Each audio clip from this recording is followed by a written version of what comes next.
What is up, everybody? Okay, time for some music to be way too loud. Okay, let me just turn that way the hell down. Anyway, Tesla Fest stuff. Chat, I was thinking about this.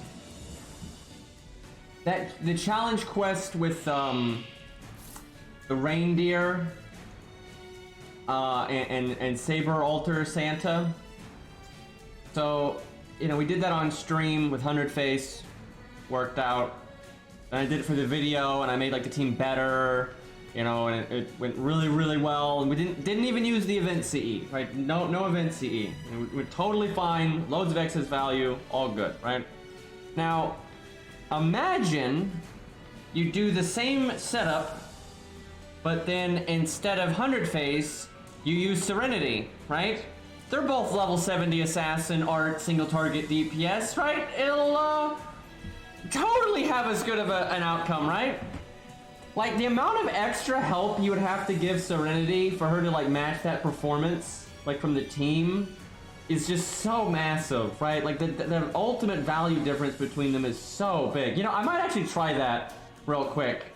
Right, use like Serenity and then just see how short it goes. And maybe Curse Arm, then do Curse Arm, see how he does. Now he's 65, not 70, but it kind of just is what it is. Alright, looks like we're doing a farming stage. Let me just blow this the fuck up real quick. Oh, let's see. This setup's actually bad. This is a setup I was using for that stage where you fought 1, 2, then 3 enemies, and I didn't change it, so let's see. We can fix this though. This is still workable. Hold on. Just gotta get creative. This. Bop. Okay, this works, but if I ever farmed this stage, I would not want to use this setup because you wouldn't always be able to clear this wave. I mean, I'm not the biggest fan of Serenity, but I'm more interested in just the value shift there. It should be pretty large, I suspect. I mean, why would we have needed Serenity's poison on attack? Like, that would have made no difference at any point. We barely even picked her cards. Like, did you not watch the video? People do this all the time. They try to make like a nitpick, and they don't actually pay attention to what's happening, and everything they say just doesn't matter at all. I have seen that so many times. And a lot of times, like, their air quotes advice is like negative, where it would actually be a bad thing. So 100k, I'm pretty sure we can do that, no problem. And hey, thank you for the sub. Arc Anna 7. Let's go Arc 7, right? There we go. We'll just abbreviate that a little bit.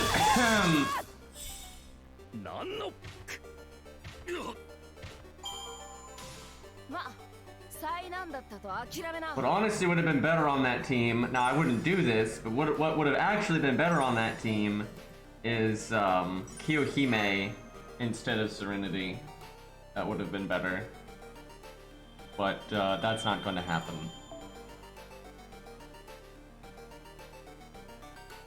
Okay, you know what? Let's go. We gotta mimic this setup properly, though. Which one is it? That one. Okay. So what did I use? Let's see. We did Arash, obviously, but we did not use the Event CE. So I have a new phone now. And it does run the game incredibly well, but I'm not sure that's going to translate to the stream just because of the way Samsung Dex works and everything. I'm not sure we're going to really see a quality increase, but the game does run better, so that's nice.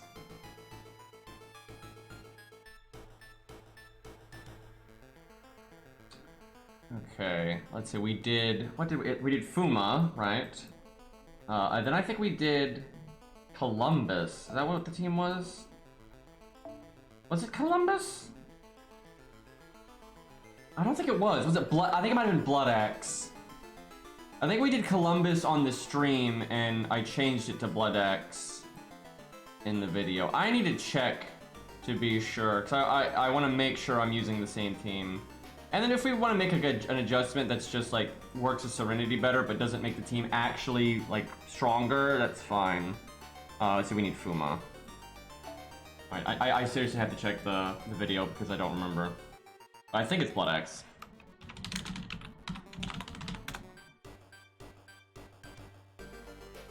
Alright, let's see here. Summer Crabs. Oh, I did Darius. That makes sense because he does Buster Resist down for Arash, of course, and Defense down. Yeah, that makes sense. Actually, that's Darius pretty good there then.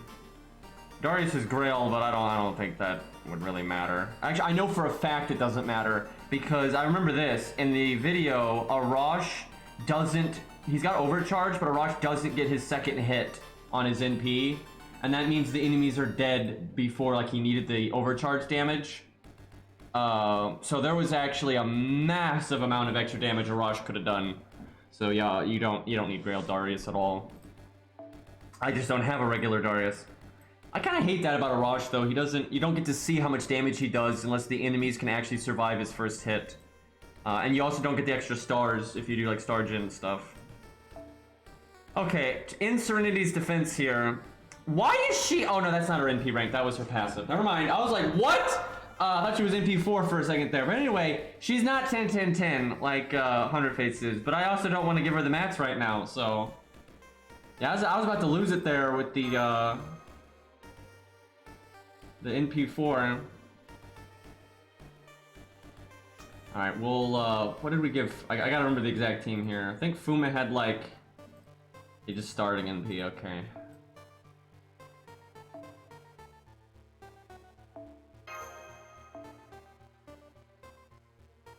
Alright, Serenity, though, we probably give, like, Painting Summer so she has more health.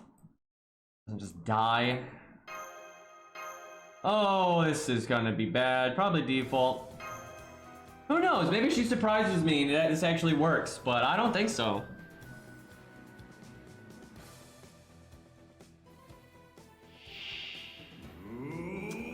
Alright, just throw this out. God, Fuma is so good.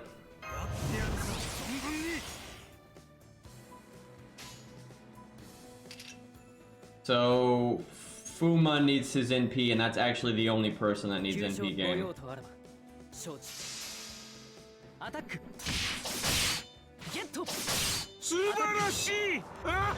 And Finn, what's up? Thank you for the 31 months. Long ass time. Okay, did not get our NP any. Unfortunate.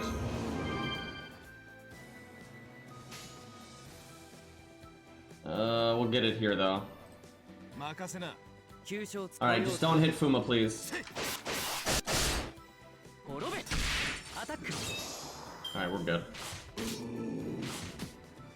I should have cast Darius's guts there. There was absolutely no reason not to.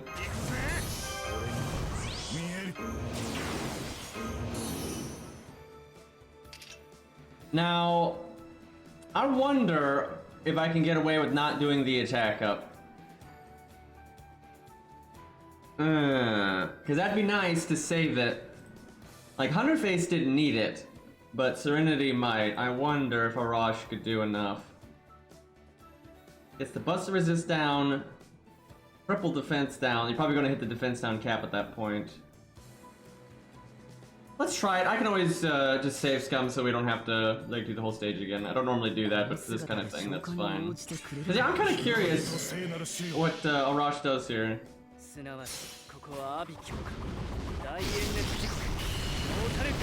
It doesn't really matter if Fuma's defense down goes up with overcharge or not, because it's just better to do his before Darius, because he gives the defense down to Darius, and Darius does so much more damage than Fuma that it just doesn't matter. Yeah, this will probably kill, actually. Double overcharge, loads of defense downs. We actually got our second hit there. The question... Oh! So close! Oh, that's painful. So why will you not? I don't know why I tried to Alt F4. It didn't actually work there, and then it didn't. It got rid of my shortcut. Work with me. See, it's this one. Add to home. There you go. Oh no, it put it here. There we go. That's what I need to do. Okay. Now I've got 2 copies of it. Samsung Dex, man, it's a really weird app sometimes.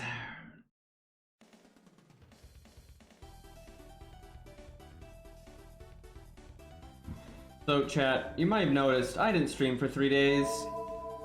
This is a story right here.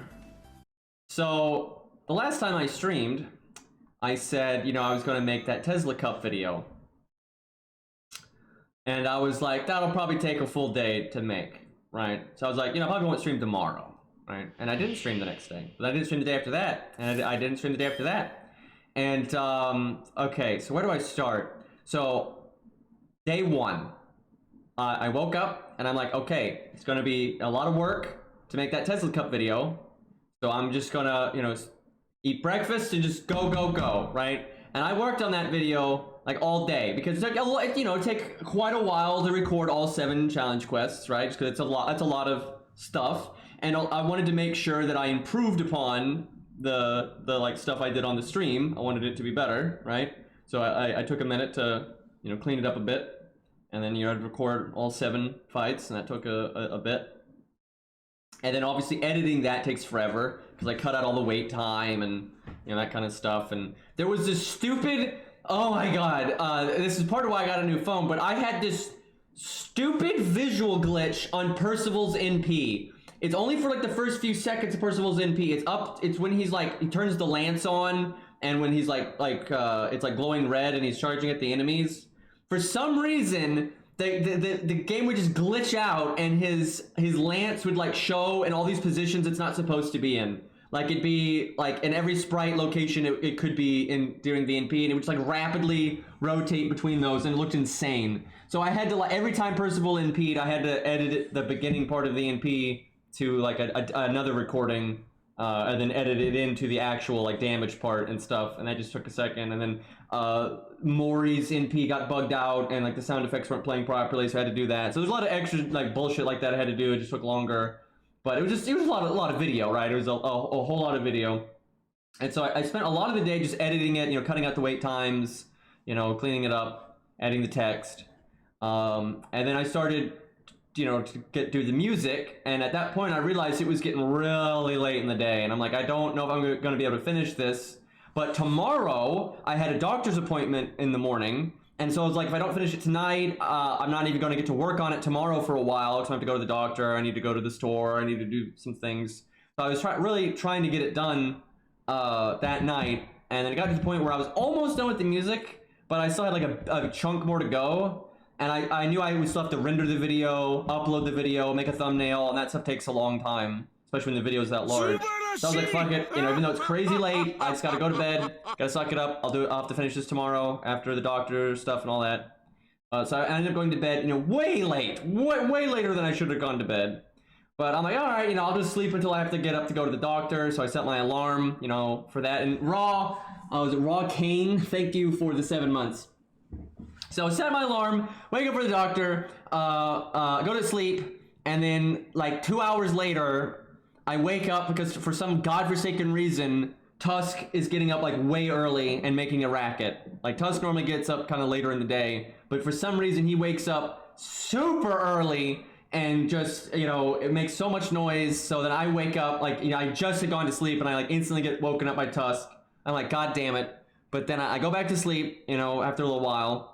And then I hear my phone go off, which my monkey brain assumes, oh, that must be my alarm to go to the doctor. So, you know, probably slept for a while. That's my alarm. Okay. So I get up, start getting ready to go to the, you know, go out and go to the doctor.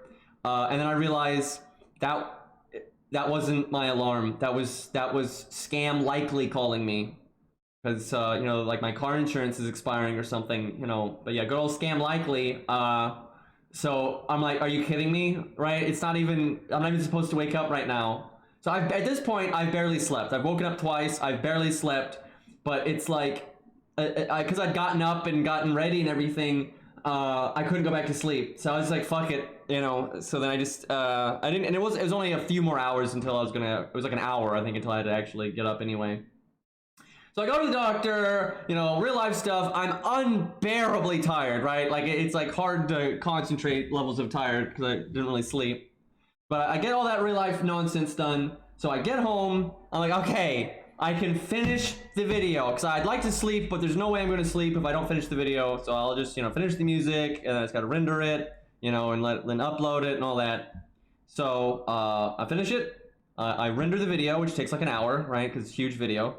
I go to upload it, and that takes a really long time. And when it's almost done, my internet drops.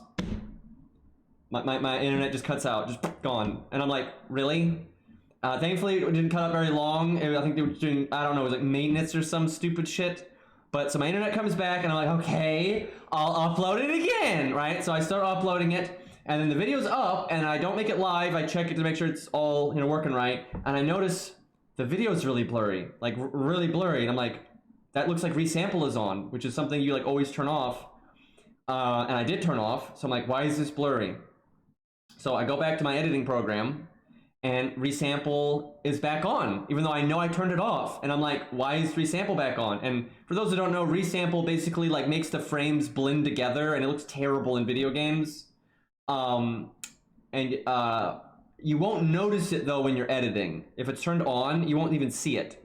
It won't kick in until you render the video, and then it will be there. So when you're like previewing the video as you edit it, you won't notice it.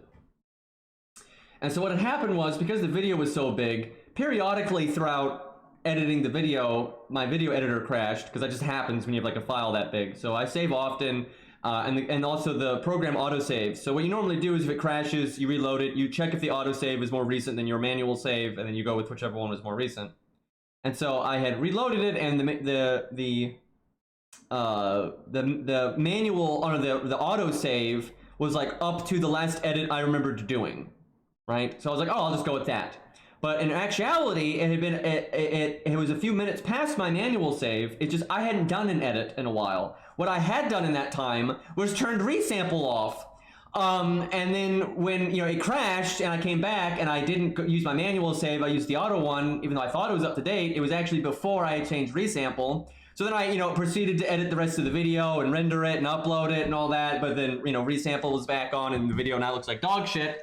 So I had to go back and re-render the whole video, which took several hours more. You know, then I had to upload it again, which took like another hour or so. And at this point, it was like, you know, outrageously far in the day, and it was too late to sleep now, because if I slept now, I wouldn't be napping. I would just actually be going to bed, but it'd fuck up my sleep schedule. So I couldn't, you know, nap and stream. So that was the second day where I was out of action. And the next day, you know, I was mostly free, but I had made plans a long time ago to do something on that day with like my brother and Tusk and stuff. So yeah, I couldn't stream there either. So yeah, really long. And at that point, when I realized resample, that lost, if you're still here, when I messaged you about the flute fail, that was the moment, right?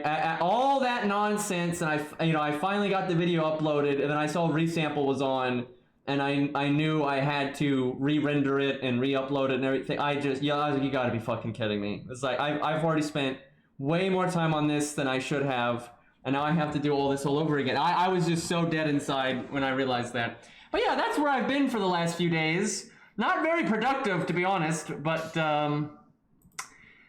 what are you gonna do? At least it's over. And I was happy with the video, even though it was like really late to the party, but I would play the song, but I think it's DMCA. Yeah, I would have otherwise, but yeah, I think it's unique.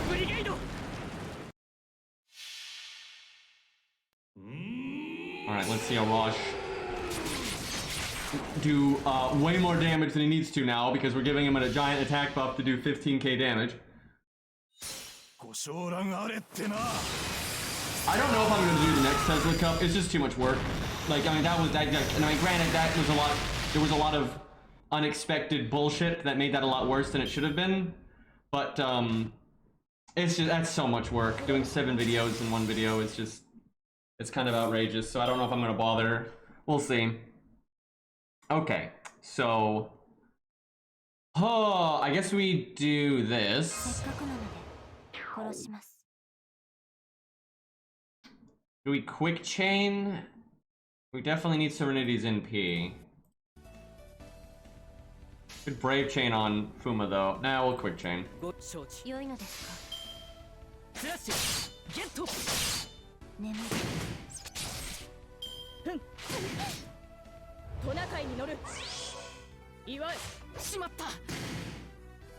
Okay, so Fuma needs to live for a little while, so we need to give him the heal.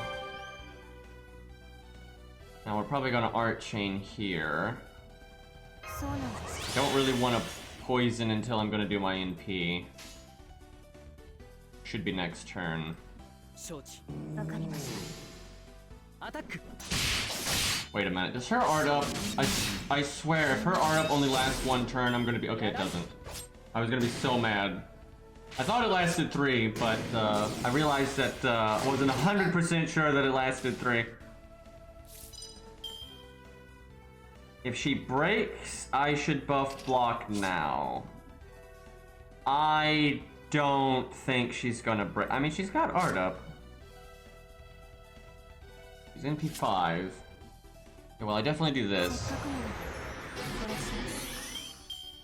I mean, maybe she breaks 144k. I'll say she doesn't break, but I think she's going to get really close. If she breaks, though, we actually lose because you have to have buff block when you break.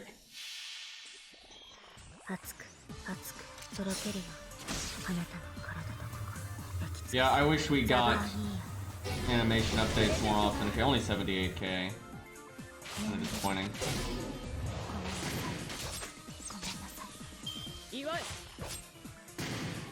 We just don't have the survivability. That's the thing. 100 face does more damage and has so much more survivability. Like it's not comparable. Like it's a very significant amount of extra survivability. We have to just get lucky here and hope Serenity doesn't get blasted. Also, Fuma, you gotta do 33k, bud. You couldn't have crit one time during any of that, and we're fucked. Okay, well, GG, game's over. I don't think we were winning anyway. Man, Serenity's just not even close though. Like she's not, I mean, she is so much worse than 100 face. I mean, at everything. She loops slower, she makes less stars ultimately. She's got the burst of the star bomb, but ultimately 100 face makes more stars. 100 face has more damage, especially in the long run, and 100 face has so much more survivability. Like, I mean, it is... They are not close. It's not like... It's not a splitting hairs difference, right? It's massive. Honestly, I don't think there's another budget assassin that keeps up. Like, I honestly suspect, unless they're grailed, I don't think any of the budget assassins could fill in for 100 face in this fight. Now, you could win with another assassin, because obviously we have 2 more team slots we're not using, right? There's things you could do, but in terms of just, like, bare minimum value, 100 face is just the best one. And I don't think anyone... I don't even think most of the 4 stars would keep up. I think maybe there's a few that do, because there's some good 4 stars out there. But I would say for most of the 1 to 4 stars... which that's most of the units, 100 face is the best one. I'm definitely not exaggerating. Like, let's use Curse Arm though and see what he does, but I don't think he'll do so good. He really wants this, so I think what we do is give a Rosh this one. He kind of wants Atlas, but we need the heal. No, Chiom's not as good as 100 face. No way. Like, there's nothing about Chiom that's as good. Chiom's fine, but there's no world if she's as good as 100 face. Because it's not close. It is not close. 100 face has significantly more survivability, and then has way better debuffs. Like, Chiom also can loop, and Chiom has some survivability, but, I mean, 100 face is just better.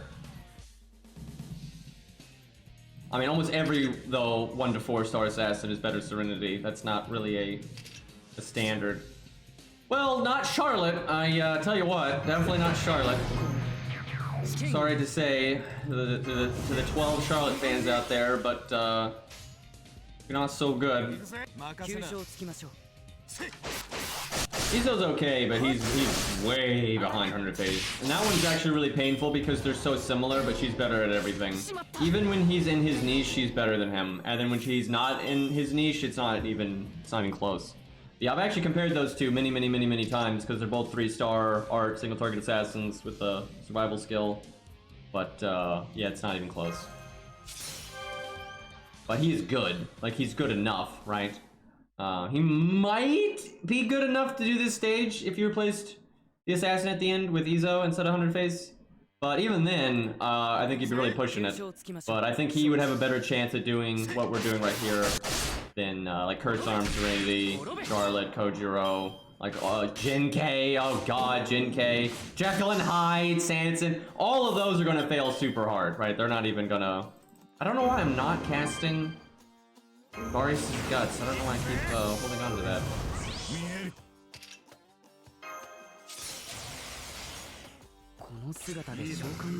Phantom. At least Phantom could remove the art resistance, so he wouldn't have to rely on Fuma as much, so that's good. Yeah, if you were doing this style of setup, like with this low of value, like weaker units and stuff, the only two assassins for cleanup that I think would work is 100 phase and maybe Izo. But 100 phase works with flying colors, right? It's easy. Now, if you do 1 to 4 star though, I think Shiki would work. Shiki's really good. Yeah, I don't see why Shiki wouldn't work. Because for some reason they buffed Shiki. I don't know why they did that, but they did.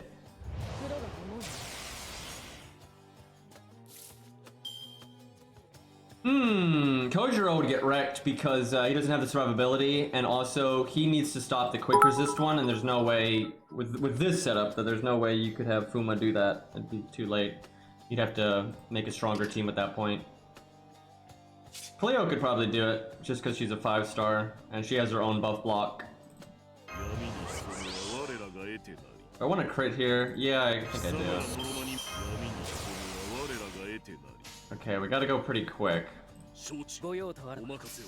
Oh god, Curse Arm needs to stop the quick resist too. Oh yeah, no, Curse Arm's dead.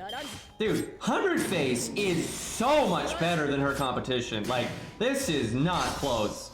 Like, you know, when we did it on stream, it took a second for us to figure it out, but that was because we weren't playing right, we weren't using Fuma's skills right. Once we figured it out, you know, we won pretty easily. And in the video, we won super hard. It's so much excess value. But, yeah, everyone else here getting kind of stomped on. I guess I'd do that just because of the... Hope Darius gets a lucky crit. Oh wait, no, he's got Buster resist, so there was really no good play there. Even a Grailed Kojiro, I think, would have a hard time here. He could probably do it though, because Grailed stats are good for like a solo unit like that. But without Grails, I think he'd be screwed. And even with Grails, I think he'd be pushing it. Can we break here? Got a Brave Chain? No, we can't. Really hope Fuma doesn't die here. I could give him the evade. Might have to give him the evade. Yeah, if he dies here. Well, we don't need to block the art that much, but still, I don't want him dying that soon.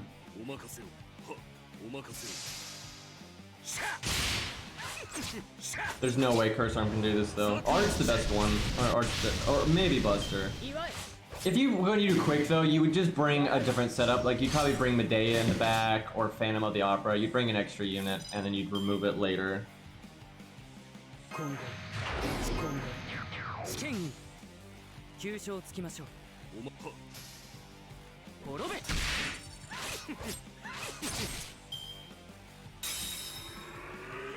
Even it's not that easy though. Even if Kojiro, if you removed the boss's resistance things, Kojiro could still lose this, and I actually think he would lose this because he dies way too quick. I mean, she'll kill him in like 2-3 hits. That's it.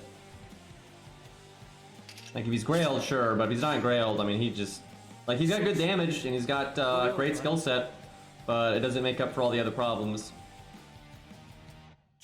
Like we need Curse Arms in P. Yeah, Kojiro is kind of cool at 120 because you finally get over the bad stats hurdle at that point, and he really does have a good skill set. Like his skills are awesome.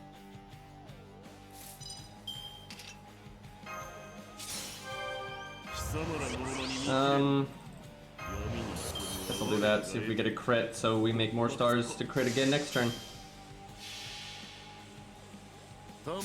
No, Phantom sucks here. Like, yeah, he's got buff. I mean, he's a good option here if he's working with someone else. But if we're talking about like the cleanup unit, you know, to do the damage, he's horrible.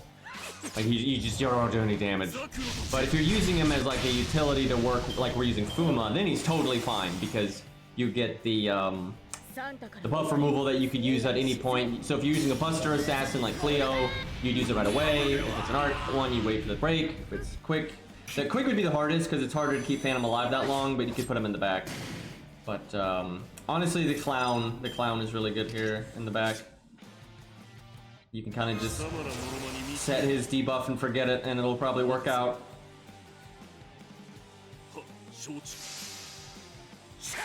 I probably could have just done art quick there. Oh, it's fine. Got his NP anyway. But I would have made more stars if I'd done it that way. This is where we fall apart, right here. We're totally dead in the water here. Or she could just kill us now, right? We didn't even want to deal with the quick resist. We just die now. You could make Curse Arm work here though, especially if you just put like Phantom in the back or something. That sucks that I just killed us because I think we still had the Mystic Code evade.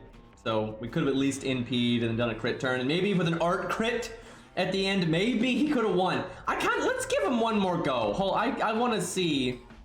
I think he's got like a chance here. Definitely better than Serenity, even though the gimmick is worse for him. And like, again, if I added like Phantom, this would work. Like absolutely.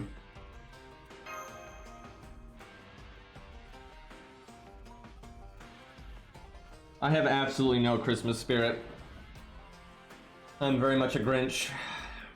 I actually actively dislike Christmas. I don't like the decorations. They look stupid. Like, they look stupid, right? I'm all for people having off time and seeing, you know, their family or whatever. That's fine. But, like, seriously, like, all the green and red, that's so tacky. Like, I love green, but it doesn't go with red. You don't put green and red together. That's stupid, right? All the bells and no, like look at these reindeer, right? They look ridiculous, right? They have disgraced themselves with their apparel. But yeah, not a fan of Christmas. And the music. Look, anyone in chat here gonna defend Christmas music? Like, are you kidding me? You go out to the store and you have to listen to like some dumbass remix of Jingle Bells or fucking Last Christmas. Like, holy crap, no. Like, Christmas sucks, dude. And look, if you want to give or receive gifts, you don't need Christmas for that. Just go buy your best friend a gift or your mom a gift. You can do that anytime, right? Like, goddamn. More meaningful. I guarantee you, your mother is going to appreciate it way more if you give her a thoughtful gift and it's not Mother's Day or Christmas, right? Because those are obligations. So no one gives a shit, right? They're meaningless. Alright, let's not let Darius die. I feel like you don't need a Guts on literally the first turn, but there's also no reason not to. Because the debuff lasts 3 turns, and that's good enough, so... Okay, boom, boom, boom.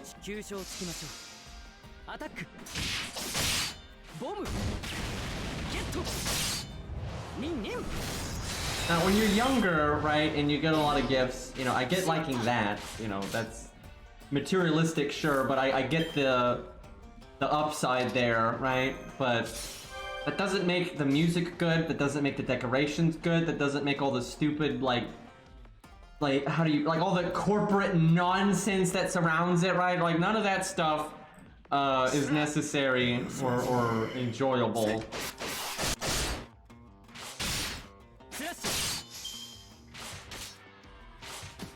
Alright, let's go time. We barely got our NP in time there.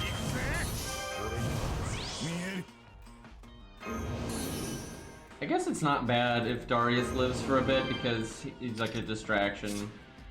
And Curse Arm could use the help. I am so tempted not to do the attack up. I'm gonna save scum it again. I want to know. I really want to see because that thing's lower on health than last time. Because Curse Arm could use the extra value at the end. If he's got the attack up at the end, because we didn't have to use it on a Rosh, he might be able to punch through that last health bar and win, which would be kind of cool.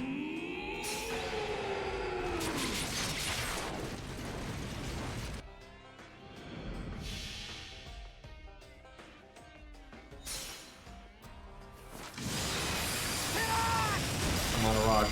You got this.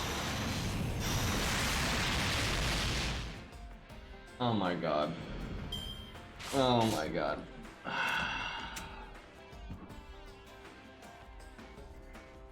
So that's really weird. When I close the app there, I can see the Samsung Dex settings for my other phone for a second. Like you can literally see the bar with the three, like the secure folder version of FGO, the NA version of FGO, and the JP version of FGO. You can see it there for like a second, and then it switches to this phone. Samsung Dex is such a weird program, dude. I can't even imagine what's going on there. You lost because you lacked the holiday spirit? Nonsense. Here's your holiday spirit right here. Nice big juicy attack up to do 5,000 damage. Oh, what a waste. It's more legit if the clear works this way though, because more times than not, I think you need the attack up, so. And if you didn't have a Grail Darage, you would always need the attack up.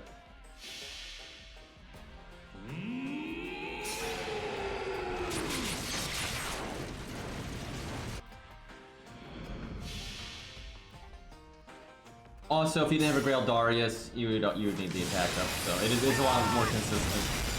Like, it's so close, but it's only close because of the Grail. That's the only reason it's in, like, the ballpark.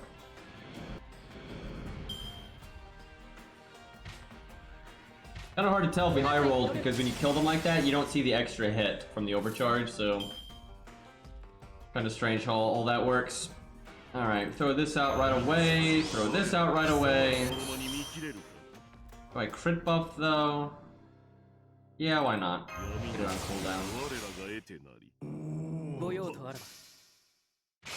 Would have loved it if Darius would have crit there.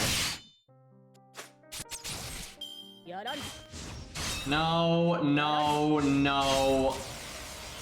What are you doing? Fucking Santa altar over here. Well, Fuma's gonna have to evade himself. You really want to wait until Darius is dead? Because the odds of Fuma being attacked right now aren't that high, because there's 3 of them, right? When there's 2 of them, then it's more likely to get value, but I don't have a choice here. See, this is why you use 100 Face and you just murder Christmas.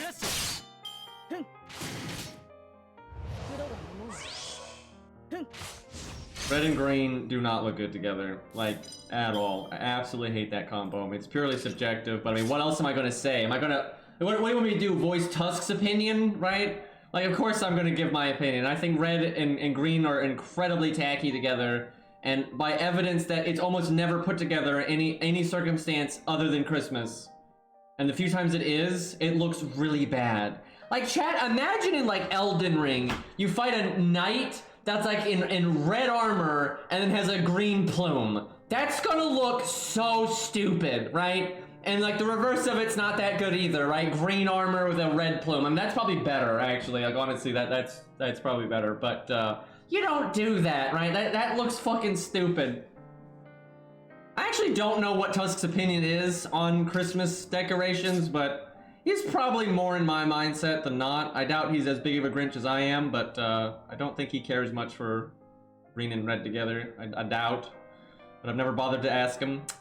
Okay, well, Fuma's dead any second, so I might as well buff block to just, like, block a crit buff or whatever. But unfortunately, that's probably going to go to waste. Now, Godric's Knights are green and orange, and then very importantly, gold. They're not, like, swimming in green and orange. They have a chunk of green and orange, and then there's a lot of gold. And, like, gold and orange actually goes very well together, and that balances out with the green. But orange and green go significantly better together than red and green. And again, there's a lot more color in play with those guys than just the green and the other color, which is very important. Green works much better as a highlight color, and this is coming from someone that's obsessed with the color green. Occasionally, green can work as a primary color, especially like olive, army green, stuff like that can work. Like forest green, you know, darker colors. But normally, especially brighter greens, they work as a highlight, and that's what the green is for the Godric guys. It's a highlight, right? The majority of their color is not green. It's just the green is the highlight part, which makes it kind of stand out, and you know, it works. I wonder if I can get away with not NPing here. Probably not, and I kind of need the quick chain, so... Oh, we still have the buff block, so that's good. If I want to like art crit later, it could still be good. So I feel pretty confident that even if Cursarm can beat this, he's so much worse than 100 Face. It's not close. Like 100 Face is just got so much like wiggle room because her evade is a 5-turn cooldown. Her heal is really large. She has crit down, so we wouldn't have gotten crit right there. You know, it's just so much stuff. I mean, and her crit down is 50%. I don't know why, but it is, so... Alright, boom, boom, boom. We got really lucky with that art resist not popping up that's good. But you know, I'm very confident in 100 Face being the best budget pick here. Because you can say these other units could work if you brought more units to support them and stuff, and that's true. But you could always give even more units to support 100 Face to make her even better, right? So there's just the raw value is just clearly 100 Face. The more minimalist you can win it with, and if the unit still scales with supports, which 100 Face does, I mean, there's just no comparison. Good timing on our evade though.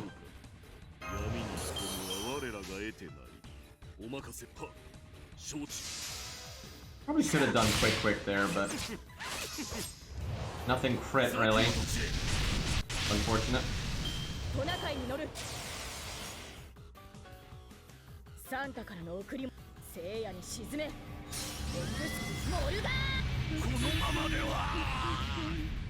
Off memory, Lego didn't have a lot of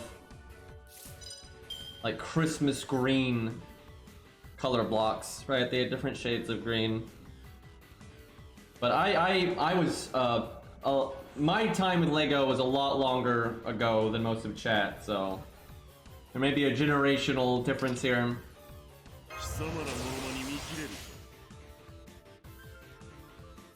Guess quick chain.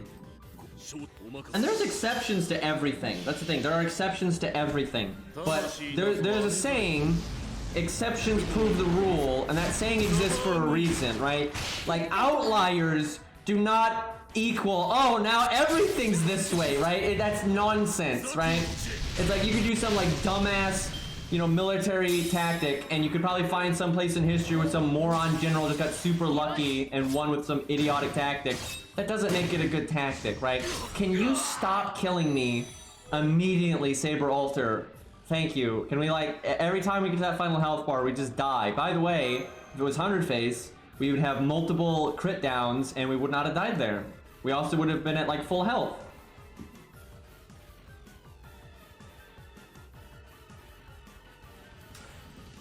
Okay, I think we can all agree that 100 Face is a lot better. Like, does anyone, like, seriously, there's no budget assassin that's close to 100 Face. Like, there's nothing. Like, what are you gonna do, Jin K? Like, oh yeah, that'll do really well here. Jin K is actually one of the worst picks for this. Even if you gave her supports in the back, she'd probably die. You'd have to give her, like, MASH and, like, I don't know, like a taunt or something. But MASH should probably cover, but... And with these series of challenge quests, you don't want to have to bring a unit like MASH to carry them, right? You want to be able to do it in a more minimalistic setup because you want to save your units for the other stages. Okay, well, we have other challenge quests we can do. I should probably do these free quests real quick to, one, use my AP, and also just grab the apples and stuff. You know what? Because this is a Lancer one, I can probably still use that setup I had. Now let's find literally anyone that has the CE. Now, Waver is really nice, but he doesn't have a limit broken one. Oh, there we go. Waver is a nice set it and forget it thing for this kind of setup. That's true, she is a king. That would help. You know what? A level 70 coup actually probably would do pretty well there. The problem would be the final health bar. Because you're gonna block the art up, you're not gonna block the quick up. And that's not good for Ku. If Ku was art, it'd be fine. But now, again though, this setup is just not designed for like a 3 enemy wave at the start. So I feel like you're kind of screwed here, because this was designed to, like, you know, do a crit to kill a 40k enemy, because that's what that stage was prior. Alright, chat. Let's see if Waver can impress us. Waver's gotta do 16k, chat. I don't think this is gonna work, and I think I'm gonna waste all of my buffs. But let's find out. 16k Waver. He's got a double attack up. Oh shit, 20k Waver. How about that? Could have given him his own crit buff, I suppose, because Mordred probably has her art cards here, but you really wouldn't want to do that if you could help it. But yeah, I don't need Black Grail. I could just give Mordred starting NP, and then you make the other unit literally anyone that can NP turn 1. Like a Raj, Spartacus, doesn't matter. Just boom, boom, boom. And again, you can do that with the event CEs, so no big deal. The only reason I've got Black Grail and Mordred is because I was having her clear that wave in the previous set of free quests where you had like a 200k rider. And so for Mordred to do 200k there, she needed Black Grail, but she doesn't need it anymore. It was pretty funny though that I was able to 3-turn that quest with this setup. Okay, we don't need Shakespeare, but I'm gonna bring in Shakespeare anyway because I just want to see the numbers. Yeah, Arthur would clear the second wave, which had a Spriggan in it, and Arthur would clear that really easy because it's a giant. I've actually found so many free quests that are like that, where you fight like awkward enemy types. They always put a giant one in the middle. It's so normal for them. They do it just constantly. And so Arthur just is so good because he gives you like guaranteed crits on the first turn or the second turn if you want to do it that way. Good anti-giant damage, it's probably a giant. And then, you know, your Mordred or whoever can normally deal with the third wave. Because the third wave, you don't have to use Mordred, you could use a counter class. Almost 1,000,000 damage right there. The new Black Grail CE sucks and there's no reason to use it. It's dumb. I don't know what they were thinking with that. It makes no sense. Like, the logic there is so stupid. Like, it has less attack stat and it's only for Berserkers. And then you'd have to level it all the way to 100 again. Like, no one's going to do that. Like, you literally get less damage and it's only for Berserkers. Like, whoop-de-doo. So like, wow, you don't take 500 damage every turn on a Berserker that's probably gonna die really fast anyway. And if they don't die really fast, it's because you're using like support units to cover them. And if you're doing that, the 500 damage from Black Grail every turn doesn't matter, right? There's no world where the new one's any good.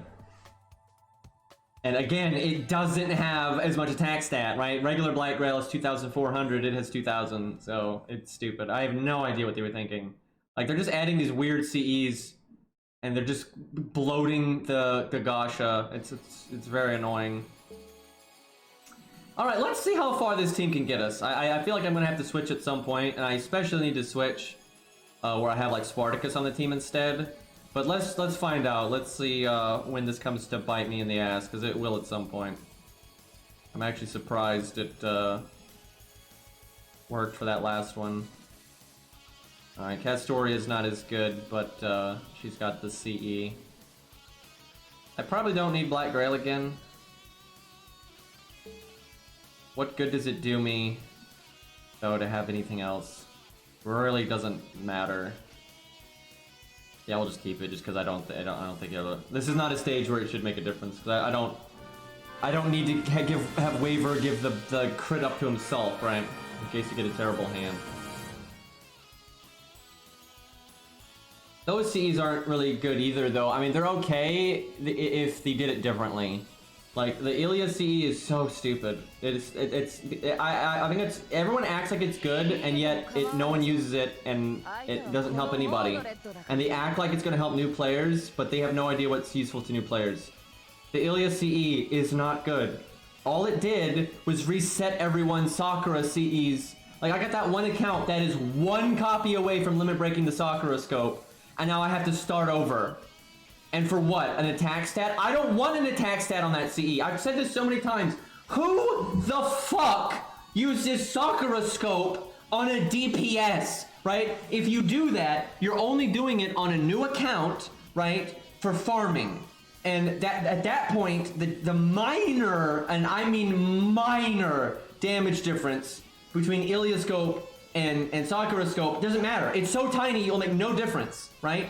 And if you're that early of an account, you're not going to have it limit broken. And at that point, it's annoying that you have to reset your Sakura Scope. So for new players, it's not good. And the attack stat thing makes no difference because it just doesn't make any sense. And then as you progress in the game, there's still a reason to use Sakura Scope, because sometimes your supports need starting NP, and there's no reason for them to use something as expensive as K-Scope, right? So you give them a 4-star one instead, so it lowers your team cost, and it's, you know, a nice chunk of starting NP. But if it's on a support, you don't want attack stat, right? Like, yeah, let me put fucking Sakura Scope, or Ilioscope, excuse me. You don't want that on, like, Leonidas, right? Leonidas is a very common pick for those CEs, because it lets him get his own NP really easily, lower team cost. You don't want him to have an attack stat, right? Waver, same deal. You don't want him to have an attack stat. Hans, you don't want him to have an attack stat. Like, the overwhelming choice for that style of CE in the long run, not for a new account, but in the long run, is supports. And supports don't want attack. And on new accounts,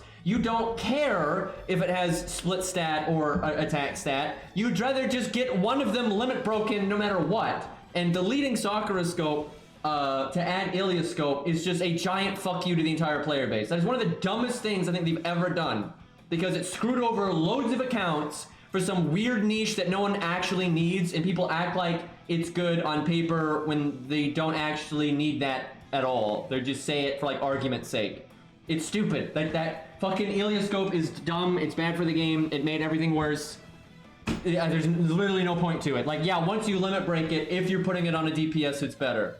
But by the time you limit break it, you're probably not putting it on a DPS outside of farming, and a lot of those farming setups, it will make a difference. It is such a tiny attack stat difference. It is in no world worth resetting your Sakura Scope. Like, it's so obnoxious. I have a few accounts that had, you know, almost a limit broken Sakura Scope, and now it is physically impossible for them to get Sakura Scope, and I have to start all over, and my Ilioscope's not even close to being finished. Like, not even, it's like one copy. Like, wow, great, I need 3 more, right? Like, it's stupid. Like, so I can get a little tiny bit of attack stat. Now, if they had added it in a reasonable way, it would have been fine. Because yes, the attack stat is actually pretty shit on that CE, but it's just a second CE that you can get that has high starting NP, right? So if they had kept Sakura Scope and then added Ilioscope, so then now new accounts are just likely to pull a really high starting in PCE, you know, and could, like, double the odds, then that'd be great, right? And that's why Cope Scope is nice, because sure, you know, it's that one is more normally aimed on a DPS, so it's a little wonky to give it health, but anyone, regardless of attack or health, is happy to have that much starting NP. You know, 80% is such a high amount, and if you do happen to limit break it, it's 100%. And then adding Cope Scope doesn't take away from K-Scope, right? Unlike the Sakura Ilia situation. So Cope Scope's fine, right? Ilioscope is incredibly stupid, and it is so obnoxious on new accounts. And I know this because I make new accounts all the time, and I get to look at these people that only have like one account that have been playing the game for years that are trying to say that Ilioscope's better for new accounts, and I'm like, you have no idea what's good for a new account. You know what's good for a new account? When your fucking Sakura Scope doesn't explode. That's what's good for new accounts. Thank you. And yeah, and then like if you're gonna remove, I'm all for. I gotta say this. I am all for removing 4-star CEs from the gacha because there's too many. But you don't remove fucking Sakura Scope. Remove Millennium Tree. Who the fuck uses Millennium Tree, right? Anytime you pull that, it's a dead summon, right?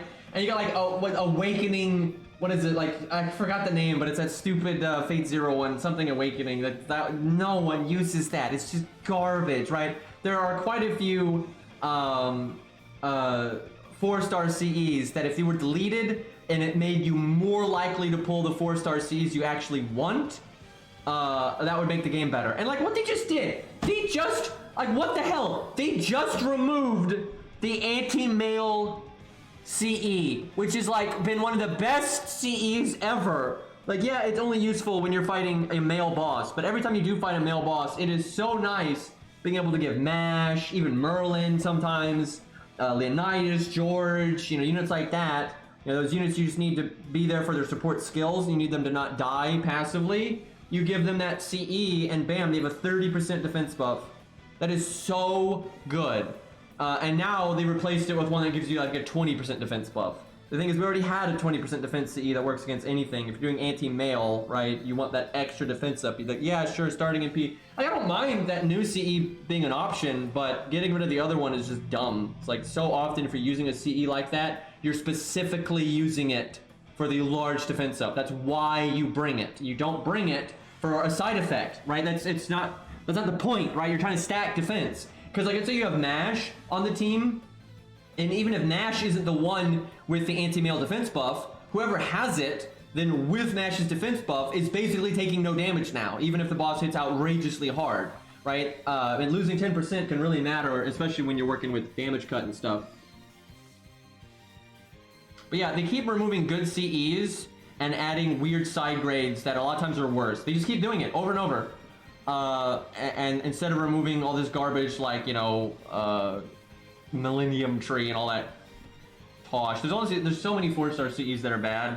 I can't even remember them all. Like, Be Elegant is stupid. There's like that, I think it's Atalante, I can't remember. There's one where they're like looking up at the camera and it's like weird art style, like a glowy rock or some stupid crap. And it like does some obscure crit damage up or whatever. I don't even remember what the hell it does, but there's no world where you use that over like Formal Craft, Limit Over Zero, 50% starting NP, you know, K-Scope, Golden Sumo, right? You're never going to use it over any of that stuff. There's just so many 4-star CEs like that there's no reason to use them. Even on a new account, you're never going to use them. Okay, this is a terrible opening hand, but it'll probably work anyway, but let's find out. I don't think we even need that attack up, but we're not going to need it later, so...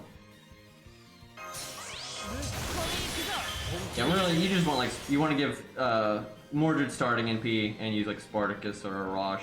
Probably a Rosh, just because, well, I don't know. It's fine either way. I don't think it even matters. Alright, so bang, bang, bang. Let's see if Castoria can... I'm sure she can. It's a Berserker. Oh yeah, she's plenty. The only way that I don't think you would clear there is if you got 5 cards of the same unit. Then you'd be kind of screwed. But other than that, I think you would always clear. I guess I have to do this though. But yeah, I can make this setup a lot better by just adding in a Rosh. But we're switching stages so fast, I figure it doesn't really matter.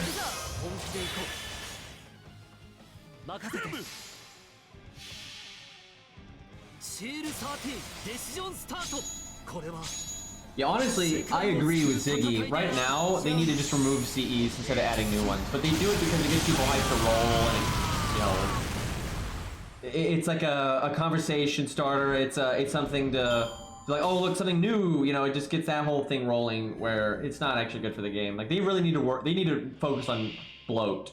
They have material bloat and craft essence bloat, like, to the extreme in this game right now, and I think they definitely need to do something about that. So because Mordred has anti-saber, she's actually going to do really big damage here, which is fitting because she actually is the one that kills Gwaine in most Legends and in Fate, so... Servants do bonus damage, or the servants take bonus damage to whatever killed them in life, like whatever item killed them and such.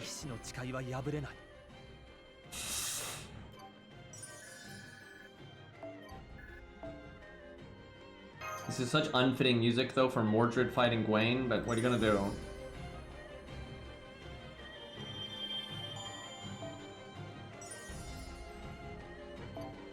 Okay, I think at some point here, we're gonna have to bring a better team. Okay, now there's archers. I mean, we're just gonna keep going until it doesn't work, right? Like, at some point, it's gonna fuck up, and I should absolutely use, like, a Rosh Spartacus or whatever. Can I get away with Merlin? He doesn't have the CE, so no. But like, we could use the damage for this one. Okay, does anybody... There it is. I hate getting Castoria though, she's not good for this setup. This is probably where this stops working.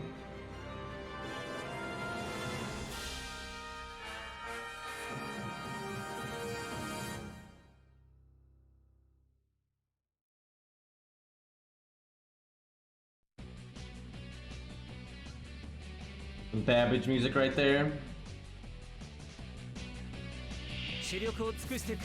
Okay, well we can handle that still.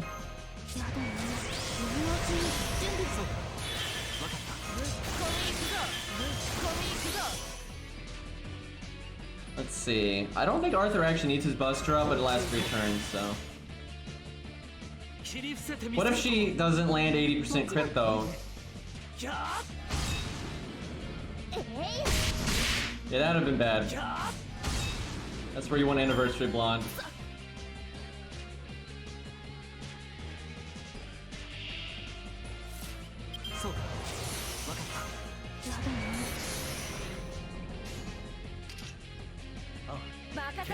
Alright, so far so good. I guess what I could have done... Oh, it wouldn't technically be like a good 3 turn, but I could have done Castoria's MP there. So Mordred would have the attack up on the next one, and then I could switch Castoria out for Shakespeare. That's like too much bother to be like meta or anything, but that would technically... that would probably be enough oomph here. We'll see. Depends on what the archer is. Oh, only 74k actually, so this might still work weirdly enough. We could also still do Castoria's NP, but it's kind of cheating. Because you would never do a farming setup that involved Castoria's NP like that. Like, there's no way. Unless you're like AFK for most of it. Alright, let's see what happens here.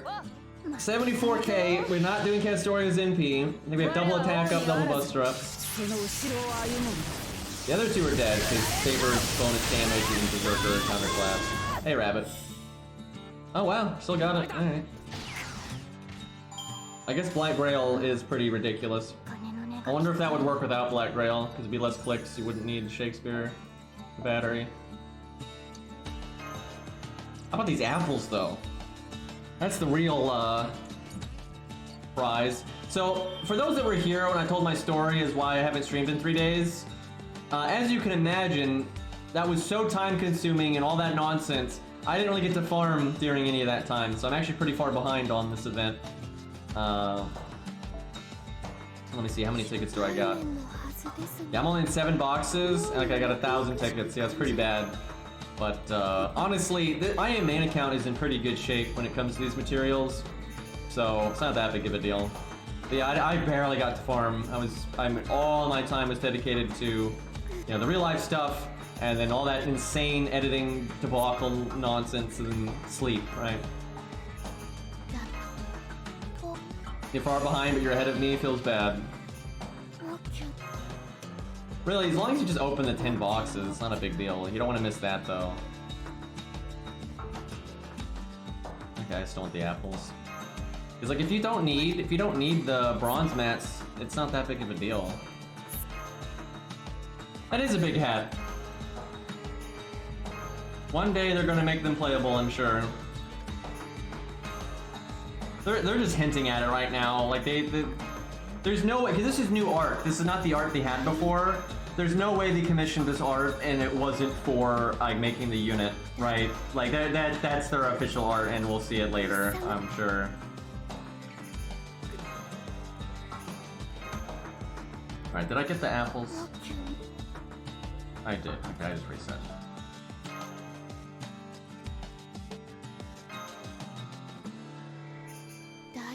I'll probably end up opening like 20 boxes in total, but I'm not really planning on farming this event hard. I just don't see the need.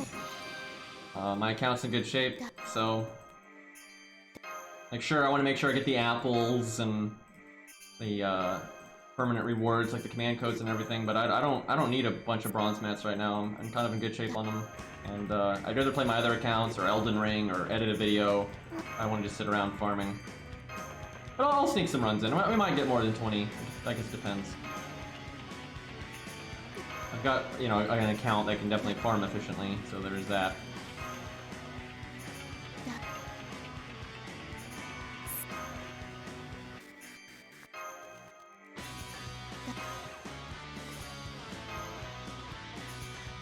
Sadly, you don't get the open like all boxes thing until after you open 10 boxes.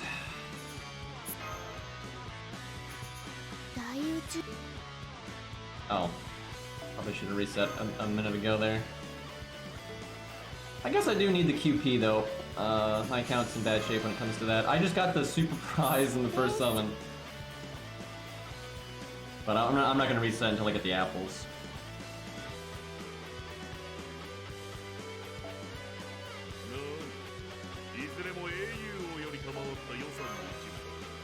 Okay, I am happy to get command code unlocks. Those are so rare these days. Ever since they changed how command codes work, they just don't give those out anymore. I need these as well. Kinda surprised I'm that low on them, but I guess I haven't farmed them much. I farmed them for Ricky when he came out, so I farmed like the free quest enough to get them for Ricky, but after that I never farmed them again. And I think Canis used them as well, but I think you got enough from like the story for Canis. I might have had to like farm a little bit for Canis, but I don't remember having to do that. I think what it was I farmed for Ricky and I had extra ones left over for Canis or something, because Ricky came out before she did. Yeah, it's probably something like that.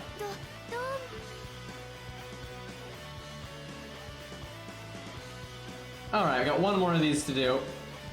We're gonna stick with our stupid setup and see if it works. Now, these last ones oftentimes are not 3-3-3 on enemies, but that's actually good for this setup. It normally does better in that context. I guess we could use Reigns. She technically has got the battery and it's got the CE, but let's not do that. Look at all these Odysseus's with the helmet. I'm surprised Aerie doesn't have it, but I think a lot of people are a fan. Why am I looking at the rider slot? That's not, what I want is Waver. Like, Waver is definitely the one to go with, but I just pick whatever comes up first, really. And I could honestly just use my own. I could just put the support in the back and bring my own. It's just, I was kind of like, hey, I wouldn't mind getting some Shakespeare Bond, so. Yeah, Waver is a dying breed. It's actually kind of annoying because my DPS are so strong and I don't normally need battery, I normally would rather have Waver. He's more set it and forget it. And also, when you're fighting the stages that, like have a single enemy, you know, I like killing those with crits a lot of the time. And Waver is better for that than Castoria. Like, if you're gonna do, this 2 star bombs that we got on this team and like use the crit damage and all that, Waver is just way better. You get huge crits. And same if I use Billy. I like Billy for these kind of stages where there's less enemies, because he can NP down 1 and he can crit down 1, stuff like that. And so if you're doing like Billy and Mordred, one of the 2 is going to get crits, and whichever one gets them, you give the Waver buff. You can do stuff like that.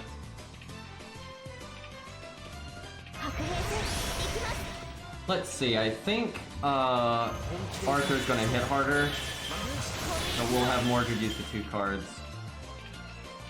Although Arthur only has a 90% chance to crit. I was using Anniversary Blonde earlier. I almost want to do that again. I could do Arthur, Mordred, then... No, that wouldn't work. Like, Mordred's gonna do enough damage, no problem, but if Arthur doesn't crit, we're a bit screwed. Well, too bad.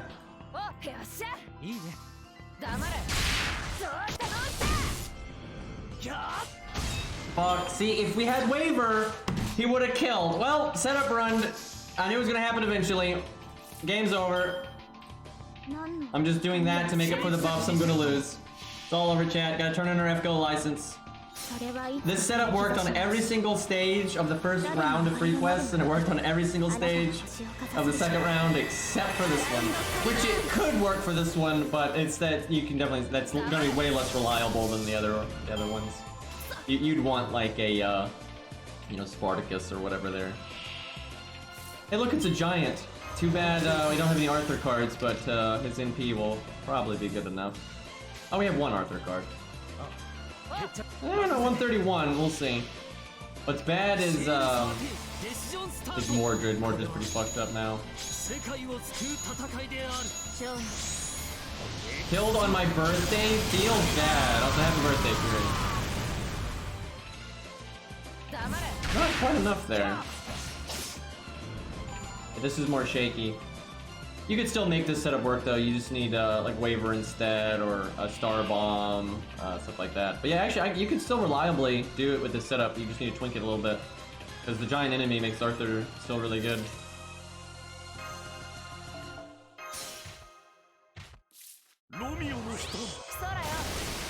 Probably actually still gonna kill here. Yeah, I think this will work. Just 4 turn because of that one derp.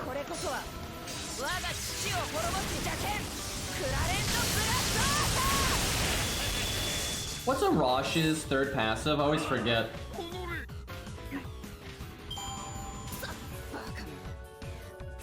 Alright, that's enough of this free quest nonsense. Riders. Have to remember that in future. Anti-Aussie, yeah, makes sense. Alright, that's enough of that garbage. Weird that they separated these. They could have just put them all together, really. Let's see, what do we want to do?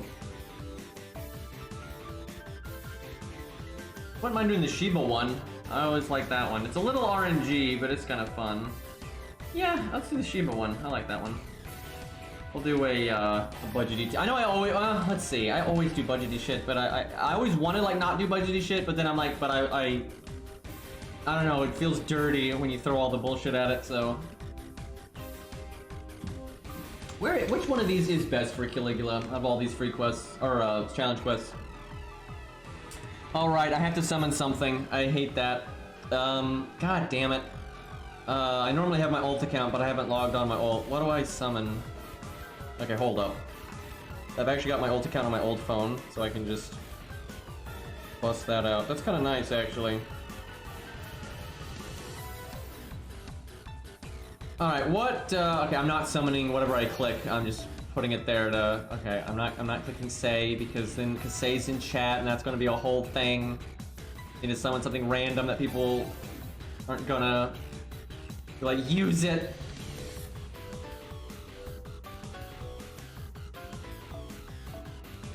Okay, what do I want the DPS to be? Now, I know I used Ushi for like the video and stuff, but that was a long time ago. She is the best budget pick for this kind of thing, like she always is. But, if we want to use like 4 stars, let's see, what are my 4-star riders? Taking Toki. Got the, Dragon Killer, though I don't think she'd be good here. Oh, there's Canis in here somewhere. You know, we could always do Bazette. Wouldn't Bazette be bad here, though? Because wouldn't she, like, murder the dudes? And right, that's right, you get the debuffs you have to pay off, and Bazette would be terrible for that, because her NP doesn't do damage. What's a unit I want to try, though? Like, I swear, not Ushi. We use Ushi every time, so no Ushi. He's not for the primary DPS. We could use Achilles for my ult account, that's a thing. Could do Ricky. I feel like Ricky would struggle a lot here, though, just because of no hard survival. But that would be kind of interesting. Okay, no, we're not using Liz. All right, yeah, we'll go with. It's still budget, but we could always work in some other stuff that's not so budget. I might summon Mash from my ult account, just so I'm not using the support for anything special. Then just don't use my own Mash. Or maybe George. I think George is really good here. I wish you didn't have to use the support system. I love the Tesla Cup because you don't use the support system. It just makes it so much easier to do what you want. Because when you use the support, all you have access to is overpowered stuff. I mean, that's it. It's either overpowered stuff or things that are completely unapplicable, right? Because like none of these riders are useful at all because none of them are going to have the damage CE. Okay, I take that back. So you could go with that one and that would be applicable, right? But normally it's going to be a bunch of units that are completely unapplicable to the stage and won't help you in the slightest, or it's a support that is so outrageously overpowered that, you know, I don't want to use it. So it's either use a dead slot that's just trash or use something that's way too powerful. That's normally your only options when it comes to the support list, and I hate that. I would much rather just use my units and ignore it, but let's summon George. I think George was good here. Yeah, I'll do that. That's He's probably going to be in the team no matter what. And I like making my support something that I know I'm going to put on the team no matter what, because then I don't have to fiddle with like changing it around depending on if the rest of the team changes and stuff. I don't really remember how this stage goes entirely, so I'm just going to give him a defense up and hope for the best. I just remember you get debuffs that, like, if you get buffs that you need to pay off. Like, if you get the star Gen 1, you need to generate stars. If you get the NP 1, you need an NP. If you get the crit 1, you need to crit. If you get the art 1, you need to use an art card. That kind of thing. But being able to crit is good. Being able to NP often is good, which that makes Ricky a decent choice. I almost want to give someone 20-30, actually. And actually, Hans is really good here because of the crit thing.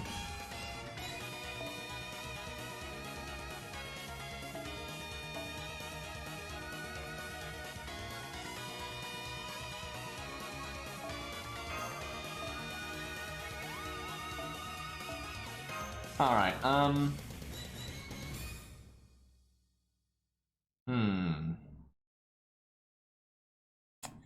If I remember correctly, on a budget set, why am I doing budget again? I can't help it. But if I remember correctly, if you're more on the budget side with the supports, your DPS is just going to die at some point, and you need another one.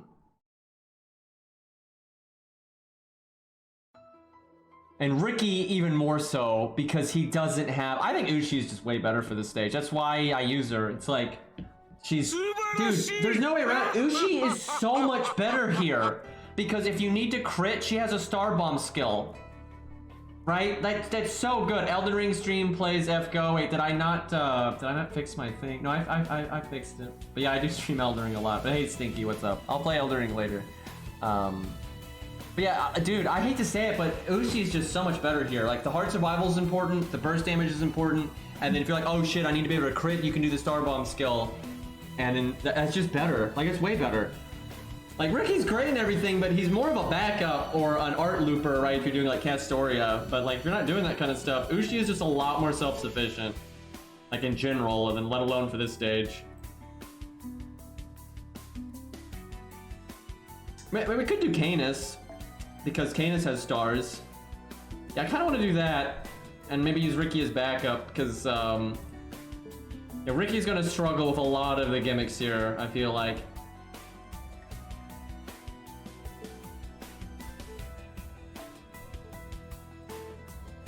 What to use? What to use? Could use another taunt wall. Do Chin, actually.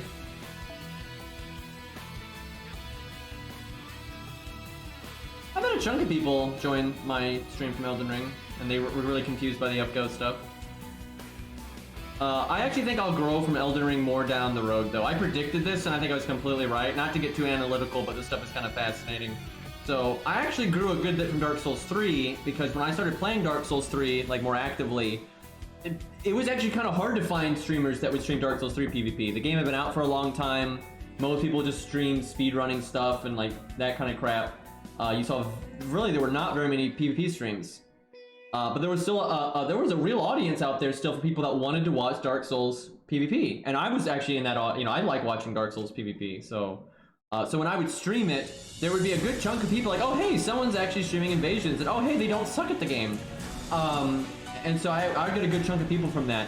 With Elden Ring's not like that, because everyone and their mother is streaming Elden Ring. There's no reason to watch me, and I'm okay with that. That's completely reasonable. But like, I basically don't get any viewers from Elden Ring because there's just so many people streaming Elden Ring that, I mean, you wouldn't even find me, right? Like, if I got like 70 streamers or 70 viewers or something, you'd have to scroll down for like an hour to actually get to my stream, right? So I'll probably grow from Elden Ring more down the road when the game dies off more and there's not a lot of people worth a damn actually streaming the PvP. Then I'd probably get more from that, but that's fine, so.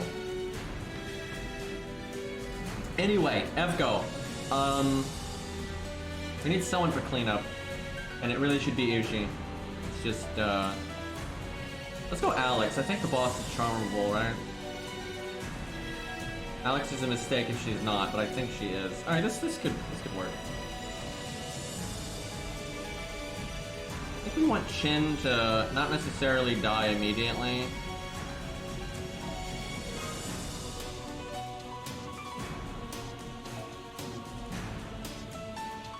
Oh yeah, I really should do command codes in harder content like this. Now Ushi, though, I don't have a backup damage CE, so that's ideal, I would say, for a budget setup, because you actually summon a friend's... Well, you probably summon a friend's like Castoria, but if you're not going to do that, I think you summon a friend's, a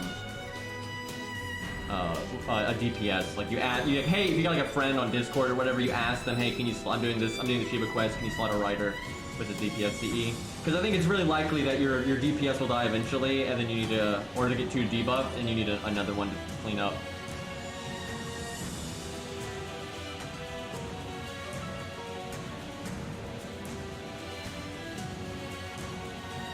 Honestly, their CE just doesn't matter, really.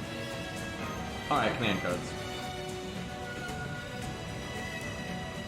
I'm kind of curious. I haven't used Canis in a practical way like this, really, so I'm kind of looking forward to how she does here. I want to make Elden Ring YouTube videos. I was going to do that out of the gate, because that's good for discoverability. It's way better than Twitch. But I can't, because the game is optimized so badly. It is so demanding. I have a really good computer, but it is so demanding on my computer that I don't have enough oomph left over to encode a video at a really high quality. So I'd have to lower the quality, or I'd have frame skips. And the reason that doesn't happen when you stream is because Twitch does the encoding for the stream, like the servers do. But if I try to make a video that I record, I have to. And that's why some people, they have like a second computer to handle like streaming. If they're going to stream at like insanely high quality, they'll have a secondary computer that will do all the encoding and stuff for them. And you can do that, but I don't have a second computer that I could set up to do that. So yeah, if I wanted to record Elden Ring on PC, I would need a second computer that handled the encoding while the main computer would do the gameplay. Now, I think they did some minor optimizations in that last patch, so I should try again. But yeah, I was gonna record videos, and like I've had like a little funny stuff happen off stream that make it, you know, a good highlight video, and I can make highlight videos of different weapon setups, and, you know, edit in like, you know, edit like a series of invasions, put a lot of editing into it to make it more entertaining and stuff. That's what I was gonna do, and I think that would actually be a lot of fun. But yeah, I just I couldn't handle it. Like the recordings would have a lot of frame skips, because yeah, the game is just too demanding. Which is outrageous, because no offense to Elden Ring, but it's not that good looking of a game, right? It's just terribly optimized. And the reason Elden Ring has all these problems is not, that's the wrong Canis. It is not because, you know, the game is just so big and demanding. It's just because it is optimized like dog shit, right? That game is, it is insane how badly optimized it is. So if they ever optimize the damn thing, I think recording it would actually be pretty easy. But yeah, I might try again later and see if that patch made it any better. But yeah, for now, I gotta just make streams. It sucks. I really wanted to make YouTube videos. I had a lot of ideas prepared. I have like a whole library of like sound effects and meme stuff I could edit in. And I had some good ideas, and I've had some great, dude, I've had some great moments that if I could record, I'd have been so, like me and Tusk, oh not Tusk, Cairo, it was me and Cairo. We were dicking around in Lucaria, the like entrance to the Lucaria dungeon, and I was just letting Cairo 1v1 a guy because I didn't want to just gank him. It would be too easy. And so I was standing on a fountain, like looking at Cairo 1v1 this guy, and another invader spawned in behind me. Now I saw him, but I didn't turn my character around. I kept my character facing Cairo and the other invader, making the guy think I was just watching them. And that guy started sneaking. He did a little stealth, right? And he was trying to sneak up on me. And I had my camera turned around, and I could see the whole thing. And he was trying to like sneak up behind me to, you know, gank me, and he just could not get up the fountain. He was having such a hard time getting up the fountain. And when he finally got to the fountain and got behind me, because I'd seen him the whole time, like the second he got into my swing distance, I just instantly turned around and murdered him, and he died in like 2 seconds. But that would have made such a good clip, because that guy, he had such a battle with that fountain. Like, he really could not get up that thing. And he thought he was being stealthy, you know, with his, you know, crouch. Which doesn't do anything, by the way. Alright, we probably want, like, some healing mixed in, because keeping her alive is going to be the battle, I think. And there's some kind of, oh, maybe Star Bomb stuff actually. We might crit. Yeah, let's put Star Bomb on like everything else.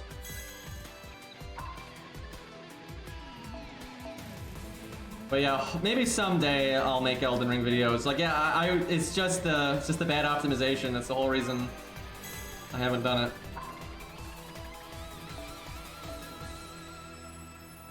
Do the Abigail one, because maybe she has charisma, so that's a thing. That adds up. She might have crit buffs too, so I might want to do anti-crit stuff. It takes so long though to set up supports.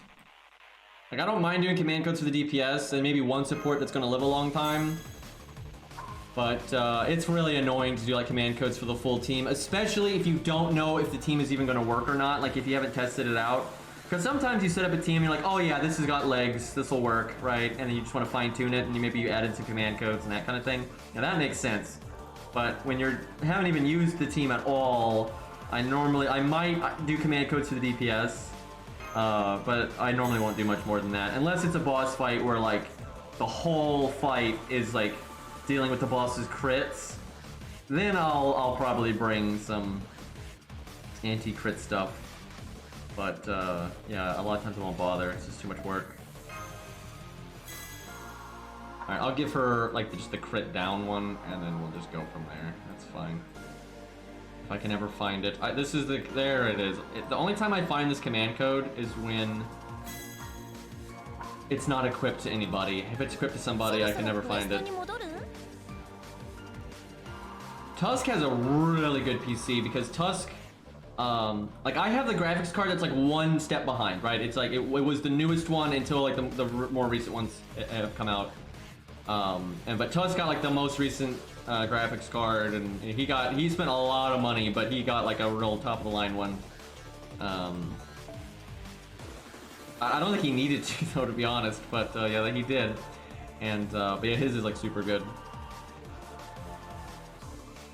Yeah, I'm like just one generation behind on graphics card now. Mine was new, but it's fine. Like I haven't had any issues with my graphics card, so I have no complaints. Alright, I'll go off with this. That's a name right there. I'm not even gonna try to say that. I know that I'm not gonna be able to handle that one, so.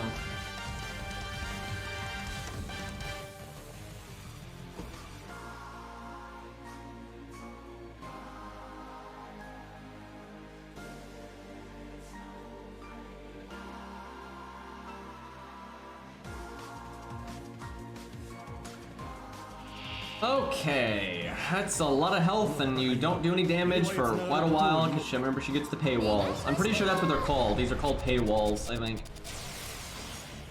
Alright, the ads. I thought the ads started here, but I guess she summons them on turn 1. Do I taunt right away? I have no idea. I remember there was a whole like meta thing you could do with your timing with the defense. I think you want Atlas. I remember that now. Atlas on Mash's first skill is really good. So I can't pay off any stuff now, so this turn sucks. This is so shit. This is such a great opening hand, but because I have no debuffs or any of that, it's ultimately not good at all. So that's really unfortunate. I should have done her start per turn skill in case we got a crit buff. Hey look, we got a crit buff.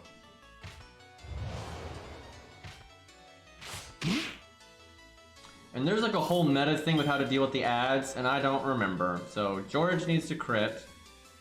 You know, I think I'm gonna do my Star Bomb just to stir that up.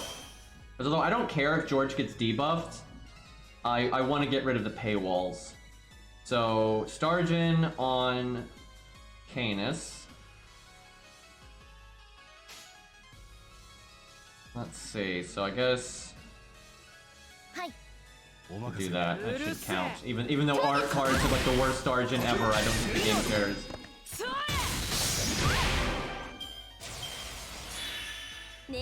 Mash needs to use literally any card and she'll get rid of both of those. Those two are normally free. Imagine if Mash had not gotten a card there. I would not have been happy. Okay, stars are important. I need to use Candace's star for turn thing here. Shut up, To kill all the notifications on my new phone.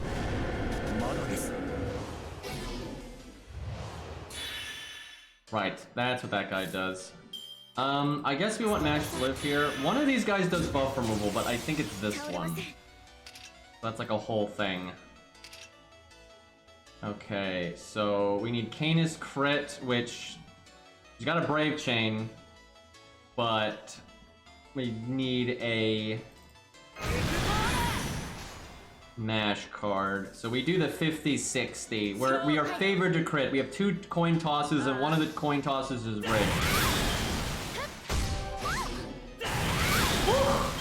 Alright, thankfully that rigged coin toss got us the thing. So we're gotten through most of the paywalls. We're about ready to go. Actually, I remember you don't want to break the first health bar until you've gotten rid of every paywall. Even though you start doing damage before they're all gone, you don't want to do it. Yeah, you can do the NP gain one with Buster. I can't remember if you have to do an art card first. I think you don't. I think because technically the game tries to generate NP with a Buster card. It'll make 0, but I'm pretty sure it still attempts to, so it counts, which is really weird. The ones that are hard to get rid of are the crit one and the NP one. Those are the really hard ones to get rid of. However, you can still get screwed over by the easy ones because you can just not get a card on the unit that's important. So yeah, it can always be a problem. Alright, so we need to do a Mash crit and then any Canis card. Unfortunately, that does not look very likely. On the plus side though, I don't care if Mash gets a debuff, but I just want to get rid of the paywall. So. Damn, if we had gotten that 20% crit, that'd have been awesome.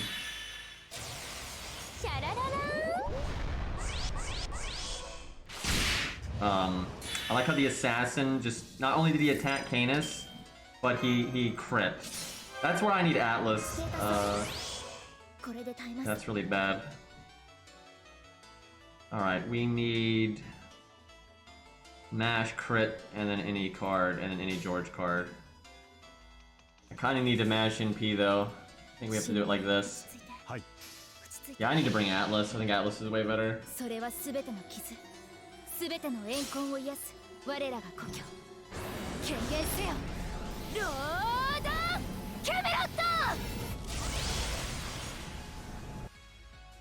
This guy removes your buffs. Oh, she crit, that's good. But this guy removes your buffs after damage, if I remember correctly. So it's still good to have like a bait up or whatever. And apparently he goes after Shiba as well. So that's not too bad. Alright, I guess we go ahead and taunt.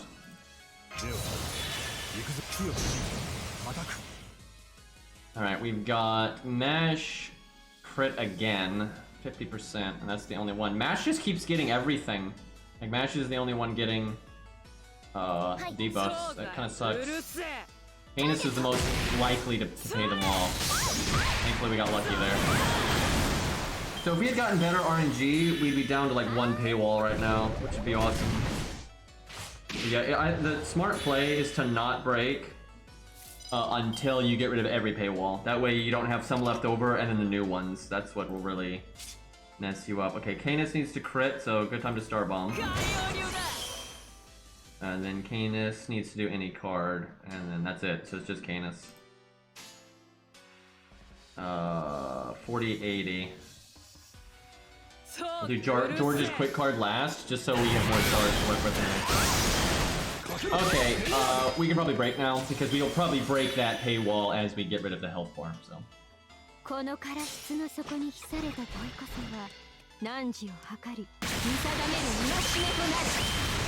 Nice damage, nerd, by the way. Because we had the defense and the damage cut and the CE, like all that combined.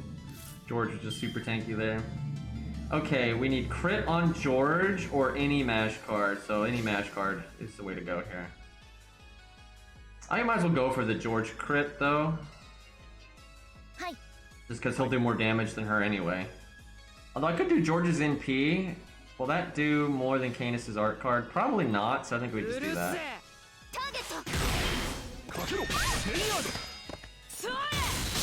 Damn. That sucks. Now I have to wait another turn. I should have even IMP'd with Canis there, would have been better. Yeah, we just needed to break there one way or the other.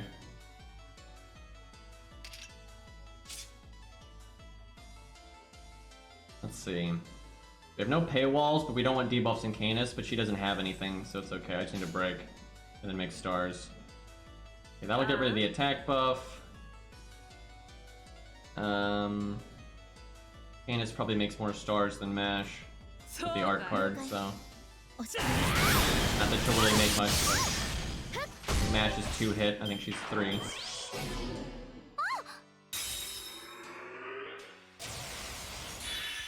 Damn, I wish you'd given that NP up to Canis, because you can actually use it. I mean, George can pay it off, it's just Canis could have actually used the damage up. That'd have been nice. So Canis needs to use an art card. She doesn't have an art card. That's our first one on Canis that's gonna go south. Oof. I think I NP with Canis anyway. We'll get rid of one. Let's see, what can I do? I can get rid of one paywall. And if George crit, we could get rid of 2. I'll try. It's not super likely, but we'll go for it.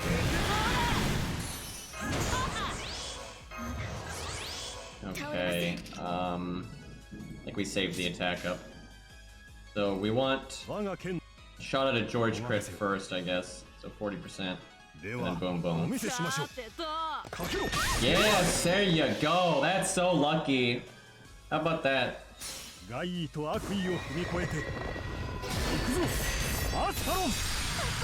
ain't ever putting Canis in the game, by the way. I wish they would, but they're not doing that.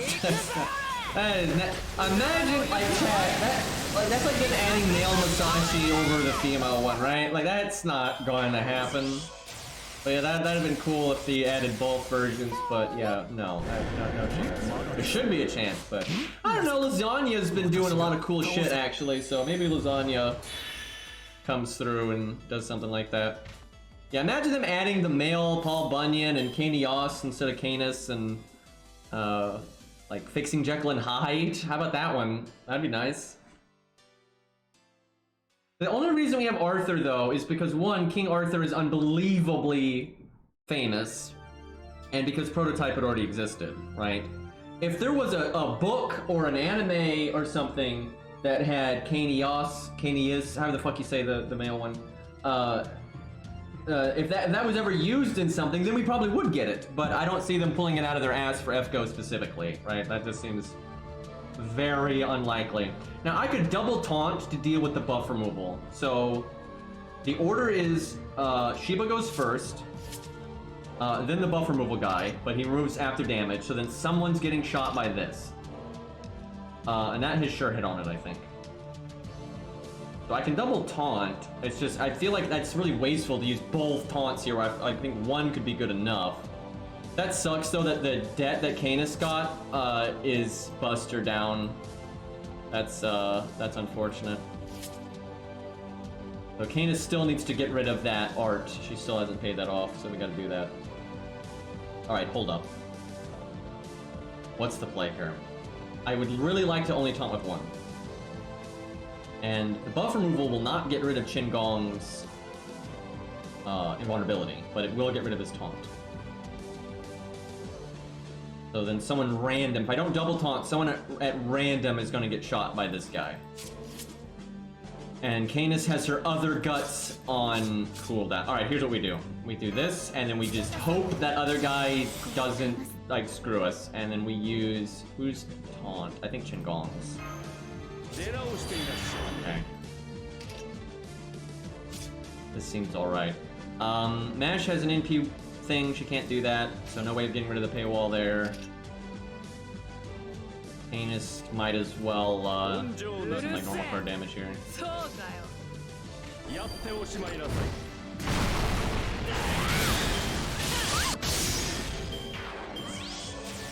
Okay.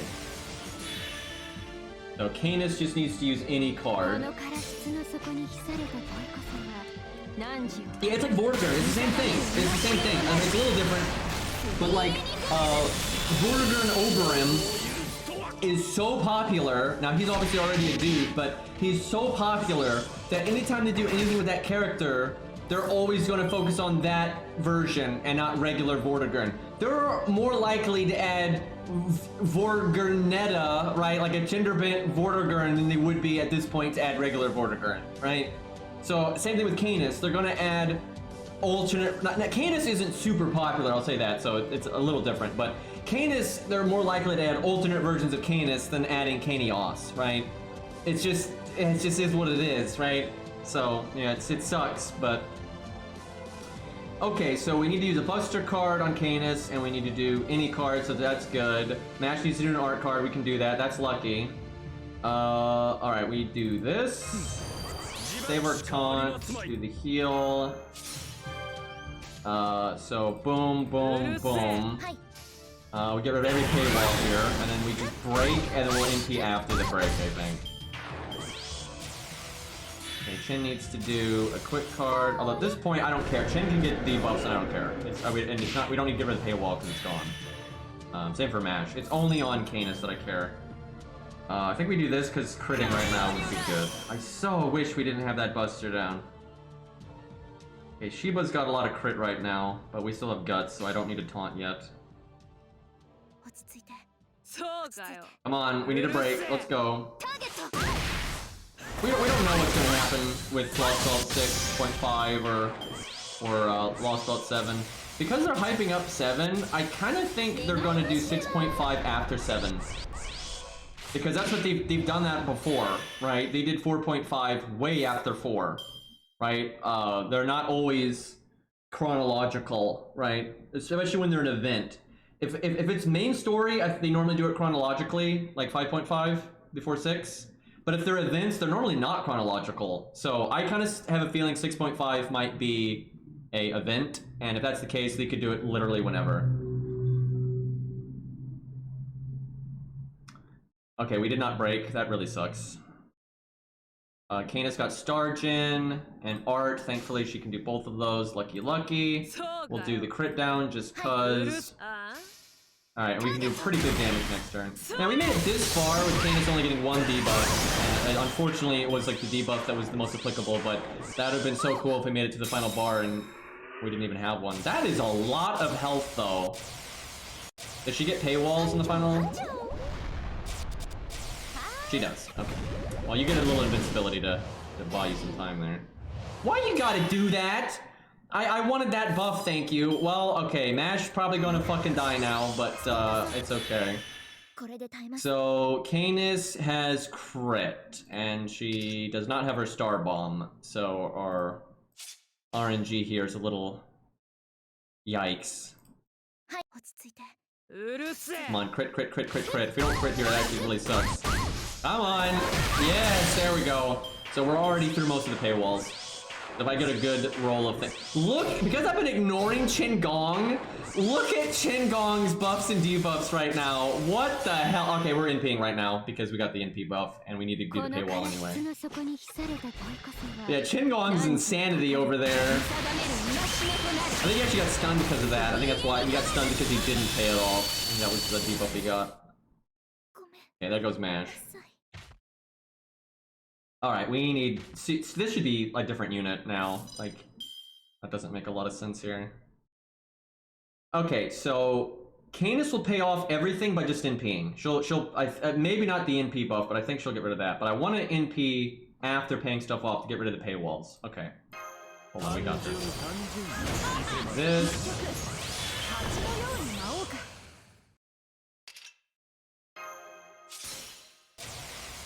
If only this was like a buffer. I mean, I guess she has some buffs. So if I art card first, we'll get rid of 2 of these, and that gets rid of all the paywalls. But can I do someone else's card so I could do her art card after? Because Qin Gong could do an art card that pays off 1. That's it though. I could only do the 1. It's probably better to just do the Canis one then, just so the NP does as much damage as you. Well, it does more damage if I do like Qin Gong No, Chingon can't do 2. It's impossible. So the most damage I could do with the NP is if I did Chingong's card, then Canis's card, then the NP. But I don't know if that's worth it. Yeah, I don't think that's worth it. So I think I'll do just the Chingong card, the NP, then Canis's. Yeah. So close enough. He'll get rid of 1 paywall at least. I think it's 20%. I think he's paywall 20%, so it's not too bad. Oh my god, we might have killed right there. Yeah, okay, I should have done Canis's card first. I think we might have killed right there if I had done that. Canis doing pretty good though. I'm actually kind of impressed. We haven't really needed the back row for much. Okay, it was just a matter of time. We ran out of taunts, so... Oh, I shouldn't have done that, because if she gets hit by that, the evade will block the damage and then be removed, so she's fine, but the guts doesn't work that way, so I shouldn't have done that. That was a mistake. But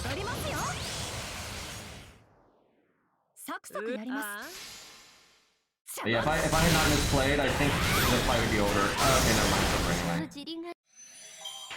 Wow, Canis did pretty good. That's pretty impressive. I might make a video out of that just because I haven't really shown her off in a video actually like at all. I don't think I've used her on stream a good bit, but I don't think I've ever used her in a video. And that's kind of cool how well she did there. The Star Bomb was nice. The Star Bomb with the Star Jin. I should have used the Star Jin more though. I should have used it like a lot. Made the crits a bit more reliable. So that's kind of cool.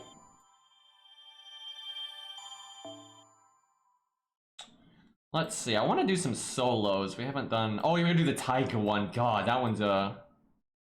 That's a real nightmare one. Yeah, that's other Canis though. That's not what I'm talking about. I've made loads of Lancer Canis videos. Yeah, Chin was having a bad time there. Let's see, so we can try to solo any of those. You can also solo these, which is pretty cool. This one's actually quite hard to solo. I wouldn't mind giving that a go. That one's actually kind of easy to solo, to be honest. That one's pretty easy to solo. Although at neutral, this one would actually be pretty hard to solo, I suspect. Especially if you didn't use a defense removal command code, but I might be asking for too much. Hey, Hex. If Chad has any units they want to show off, I'm open to suggestions, because we have quite a bit of content available to us, so we can kind of attempt whatever we want. And, you know, I use my units all the time, so it's kind of fun to test out some of Chad's units and see how they fare. Because we have a lot of quests here that are good for testing. Yeah, that's a problem a lot of the time, is I'm a JP streamer and all my viewers are NA, so I don't ever have anything to use from chat, which kind of sucks. Well, let me look at my units. The problem with my units is if I want to take it seriously, I'm going to use like 1 of 5 units, because those are like the 5 that are actually going to be able to win. But that's, you know, what I always use. So if I want to use something new, then they're probably just going to fail, so. But this doesn't come to NA for 2 years, so.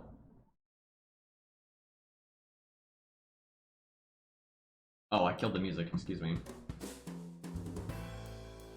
Alright, here's one. We'll do Scath versus Moriarty, but we won't use a defense removal command code, because that's what we did for the video back in the day. I went out of my way not to have defense removal stuff, because Scath and Ku and stuff, they don't have it naturally, so. And back then it was harder to have defense removal. The only way to really get it back then was the CE, the Anti-Berserker CE. We will give her command codes though, we just won't give her a defense removal one. She should do alright though. I feel like stun is going to be really good here. And see, the thing is, when this finally comes to NA, there's going to be all kinds of new stuff on JP, right? So, kind of just the way of it. Alright, no defense removal. Now, we could give her... Chat, I didn't say I wouldn't give her defense... ignore defense... well, yeah, I was going to say no defense removal command code, but there's a defense ignore one that we could use, but no, we won't do that. We'll just be on the up and up here. Let's see. Anti-mail's good for Moriarty, but it doesn't work on the robots. And same for Servant. I don't think the anti-servant one works on the robots. Maybe it does, so I'll bring it. Oh right, yeah. If we want to use Chad's units, we have to use the Gilfest ones. But I mean, they're still available. Those ones that you support, and there's plenty of good stuff there.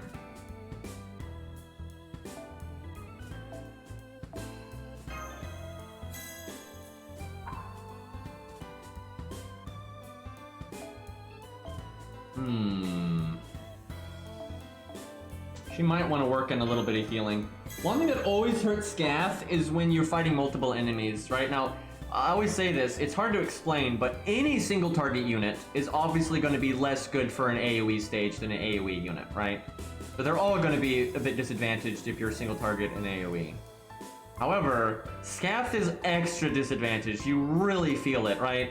So like, for example, let's say you're using a lot of single target Lancers against a stage with multiple enemies. A lot of them won't see that big of a performance drop, right? Like, Ku does as good as ever. And Kidu will pretty much do as good as ever. Scath won't.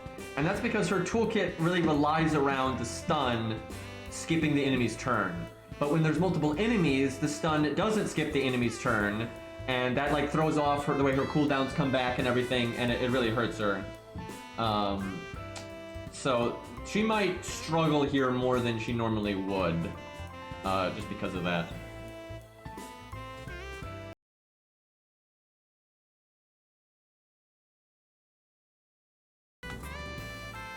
I don't know what to give her. I mean, Star Bomb is always good. I'm kind of thinking I need to work in heal somewhere, though.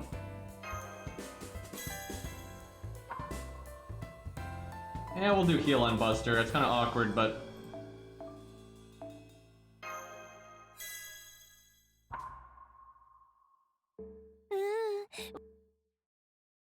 Alright, how bad of a time are we gonna have here? I think she'll be alright. I don't know. This stage is a lot harder when you don't have any kind of armor ignore. The thing is, Ku did it without armor ignore back in the day, and that was before Ku's buffs. So, I think, even with the stun problem, I think Scath can handle it. Because Ku was a lot weaker back then. And Scath was weaker back then, too. She hadn't been buffed. Although her buff is more of like a quality of life thing. I mean, it helps, but... Okay, I can actually bring taunts for once. Couldn't really do solos in the video because you couldn't spare the taunts like that.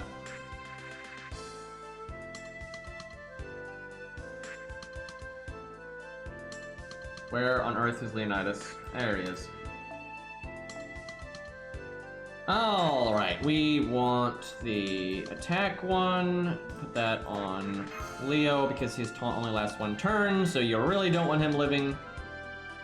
Or if George with the extra health lives an extra turn, it's not the end of the world because the taunt doesn't fade. Still want to give him as little health as possible. Oh, the other George has that command code and it carries over. I should get rid of that. She needs to go the distance, but the heal's actually good for her. I feel like Atlas is not as good as normal because the stun's not going to work very well. But it's still good with the evade. And the damage up, etc.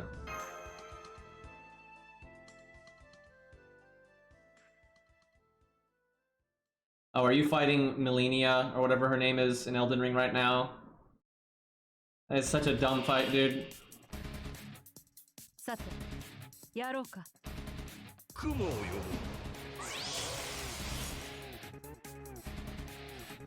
Alright, do I even attack Moriarty? I don't, let's find out. Let's see how much damage he takes.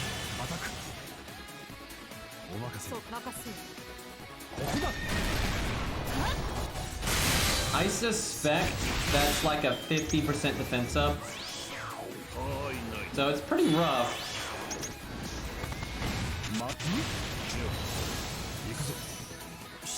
I wouldn't mind getting rid of the assassin one because it NPs so often, but there's also the berserker one that does damage. Let's see if she can one-shot it. That's pretty worth. Crap, she didn't get her NP. Well, we'll just use that quality of life that we got.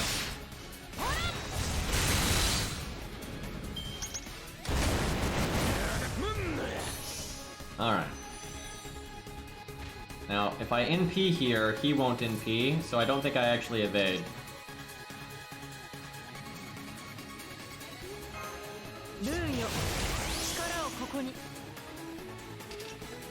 Alright, we didn't need the NP gain because of Leonidas dying. That's fine. Alright.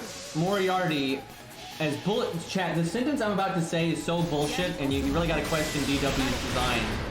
But for some reason, Moriarty is not divine in FGO. Can you believe that? Thinking Moriarty is not divine. Like, what an absolute travesty. Oh, shit. Shit. We didn't break. That's unfortunate.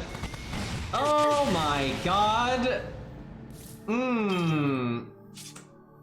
So, yeah, the stun only hitting one target is... I knew it was going to be bad. I didn't think it was going to be that bad. Although, I mean, that was extra stupid because the mob crit us.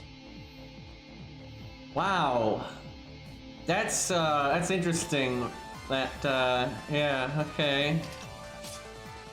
Well...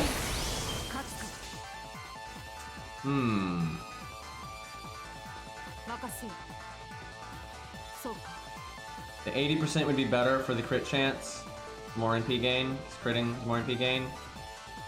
Yeah, I was gonna go with the baby heal, but we're so fucked up it's not gonna matter.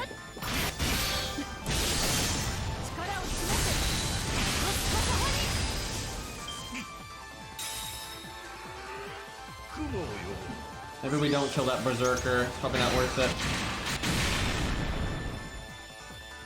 If I hadn't killed that berserker, I would have already broken as well. So I could have put some damage into this health bar. I think she could do it though if she did have defense removal. Or defense ignore CE. Because you could kill Moriarty really quick.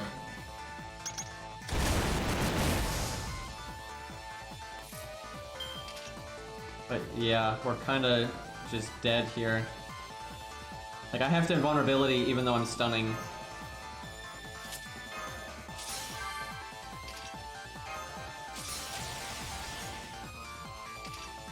Well, default's probably better at this point.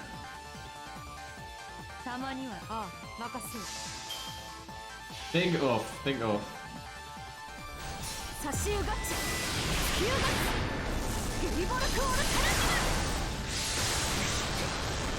So there's a few things you can do, Omega. You can use Beast Step, Bloodhound Step, whatever it's called. You know, the super quick step. And when she goes to do the big flurry attack, you run away, and then right before it goes off, you do the Beast Step, and that will normally get you far enough away, even if you were already really close to her. The other thing you do is you just fight her at medium range, and you only go into a damage her when she's in recovery for things you know that it's safe. And then as soon as you do your damage, you go back to medium range, and you just hang out at medium range for the entire fight. So that way, if she ever does the flurry attack, you're already kind of far away from her, and then you can get away, which is so boring, but so I have to somehow live here, and then in one turn we should survive, but that is not going to happen. Just for principle, I'm going to try to break this health bar. Mimic helps, but it doesn't alleviate the main problem of her just killing you, right? And honestly, I think that fight's better without the Mimic, especially because they nerfed the Mimic, because the Mimic heals the boss. I don't think it's worth it. Like, ultimately you just need to get good and know her moveset, and then space out the flurry, right? And you can space out the flurry with Beasthound Step, or Bloodhound Step, pretty easily. Yeah, she's an optional boss, but I think everyone wants to beat her at least once. Alright, let's try default. And then not kill the Berserker, because although the Berserker will do a lot of damage to us as well, not quite as much as the Saber. Although, that was so unlucky that it crit us like that. Like, that sucked.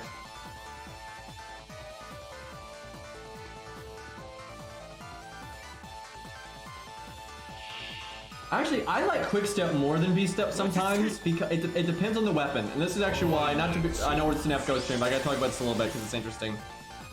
Quick Step, depending on your spacing, is better because you don't... Sometimes Beast Step, you go too far. Right, like in PvP, you'll go way too far and you'll miss. Like if you're a weapon that's already hanging out near the opponent and you Beast Step forward, you're gonna go past them way too far. and you'll whiff. You don't need it, right? It's unnecessary. However, other weapons aren't like that, and they might need to get farther away, or they need to close more of a distance, right? So, like, quick step is still really, really good. Alright. Do not like this opening hand. I guess I'll quick chain and hope something good comes out of it.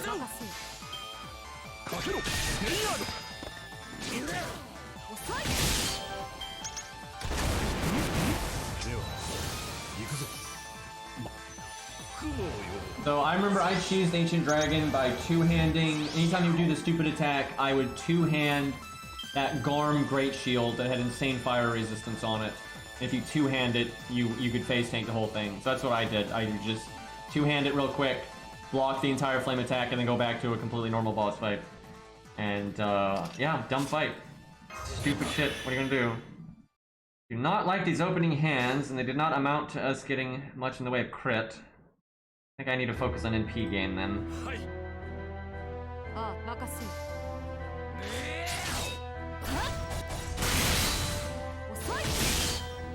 I get invaded all the time when I Connor's Tongue. I was actually messing about off stream the other day. I was hanging out in the river in Limgrave, and I had Connor's Tongue on, and I was just trying to go into the cave with patches, and I got invaded so many times I could not get into that fucking cave. I would kill an invader and just beeline towards the cave entrance, and then I'd get invaded again before I got inside. So eventually what I did was I lured an invader over to the cave entrance and killed him there.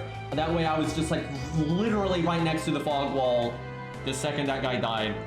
And I was able to get in that way. But yeah, if you put on Connor's Tongue, I find invasions pretty plentiful. You just need to not be too high of level. I'm at 96. Fuck. Shit. Fuck. I guess I evade here. I guess make stars. I think I braked in the teleport without using our quick up, and we save that for the next one and we muscle through it. That's actually good, in a way. I mean, I don't think it's worth all the NP gain that I'm whipping, but saving the damage could be good. Oh no. Oh no. Oh, that NP timing. Scarif, you're killing me! Oh god. This is just not a good stage for her. I'm just gonna say it. Now, if you gave her armor ignore and stuff, she could do it. But like a lot of the other Lancers can do it without the armor ignore. So it's just not good for her. The way her stun works, this is so stupid. What do I do? Like, I can't evade now because then, and if I don't stun, there's so many. I guess I don't stun. I can't believe it. Dude, no, I can't. I need Moriarty's NP to give me NP gain, to give me another NP. Oh, this is so bad. I think this is just stuck between a rock and a hard place, and every decision is bad, and you just lose because of that. I think that's the case here. So I guess we'll evade, but yeah, I think this is just death right here. We'll try to get a crit. We need a break with normal cards. Okay, we got it. Yeah, Percival will fucking destroy this. He has so much survivability, and he'll kill the ads without having to care. Like, Percival can probably do this without armor ignore. And if he has armor ignore or the defense removal command codes, then it's just gonna be a joke. But to be fair to Scaz, if I gave her a defense removal command code, she would beat this very easily. The reason I'm trying to do it without is because when this challenge quest was made, there was no defense removal command code off memory. If there were, also you couldn't respec for free and all that, so I'm kind of just doing it for the challenge. Also back then, there was a CE that ignored defense. But it was new, and it was gotcha. It's not limited, it's unlimited, so anyone could get it, but it was kind of new back then, so a lot of people didn't have it. Alright, come on, Scav. You got quick up, you got attack up.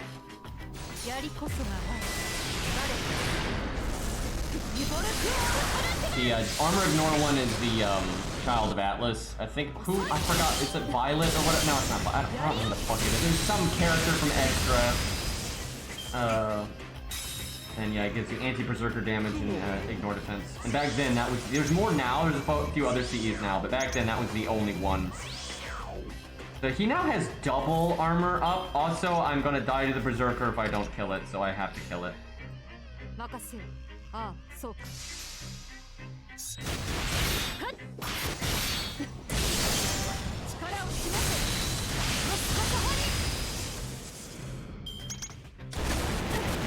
Okay, come on. Give me my MP. Come on, come on, come on, come on, come on. Yeah, but don't crit. Oh my god, one turn on evade, and then look at all these buffs you've got. Because I won't do any damage right now. I'd have to do it next turn. So if I had my evade, I think we might... I don't know if we could do 240 though. I could kill the saber if I like triple crit or something. I could maybe kill the assassin because it's got all the buffs. And just hope that yeah, our only chance, because I know we're not going to kill any of his 2 defense buffs. I have to hope that we kill the assassin and the saber doesn't attack. Like it casts a skill. That's like the only way we can do this. Let's see. Might as well do the heal. Hopefully that'll table us out. I'll do the other heal too. We're getting pretty desperate here. Please do 30k. Let's go. Not critting. Okay, there you go. Yeah, we actually probably win if we don't die here, but we are probably going to die here. But, oh, it buffed! Oh, you stupid robot! Oh, you're not the real Mach 2. See, that's why they look a little different. They got like the bug eyes, right? They're stupid. That doesn't know how to fucking attack a Lancer when it's a saber. All right, let's see. How many turns are on this? 1 turn. I think I just wait. Yeah, fuck it. We just evade and we don't do anything. Yeah, she actually got it. Now, yeah, this is not exactly the most reliable setup for winning, but yeah, she definitely got it here. Feels good, man. Just don't get attacked by the saber mob. That's all you gotta do. Mass production skill issue, true.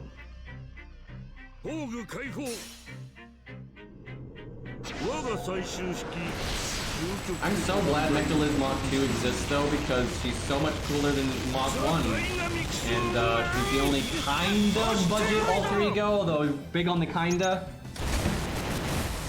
You just need a main interlude, that Liz collage event, and then she'll be like a true budget unit at that point. Alright, well we stalled it out there at the end. I think we got it here. We don't have our quick up, but we have a guaranteed crit with crit up. So, I think we got it. I'll be pushing it ever so slightly, but I think we're good.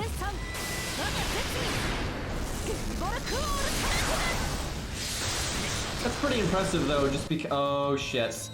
Oh shit. Scat? Scat?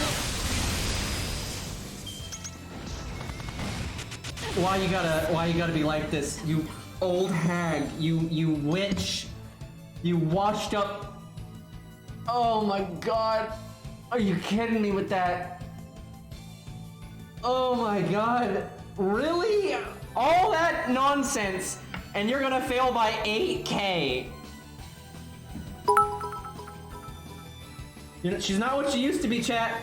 She's not what she used to be. Past her prime, over the hill. Lost her skills. This is why, chat, there's a reason why Ku had to get better runs from Odin, right?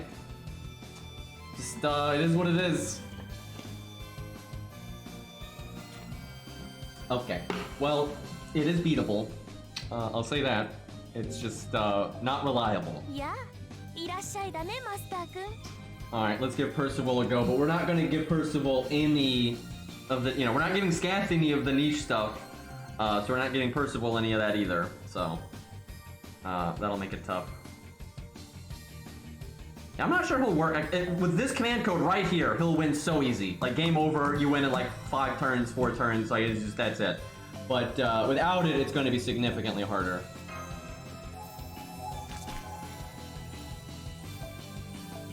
Because Percival doesn't have armor ignore, he has fearsome vulnerability, so. Actually, we keep that. That's very good for him. this might not be good for him.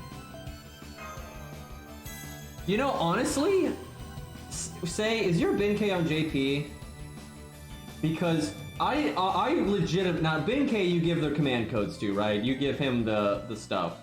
But if you really really set up your Benkei, he might be able to solo this. And he could definitely do it with the event CE, but if I remember correctly, when this challenge quest came out, there was no damage event CE, so that's cheating. Yeah, Benkei maybe, if he has defense ignore. Is it on JP, say? I'll try it. I'll try it if it's if he's on JP. Cause that's interesting. That'd be really funny if that worked. Like that would really be funny. Okay, what do we go with?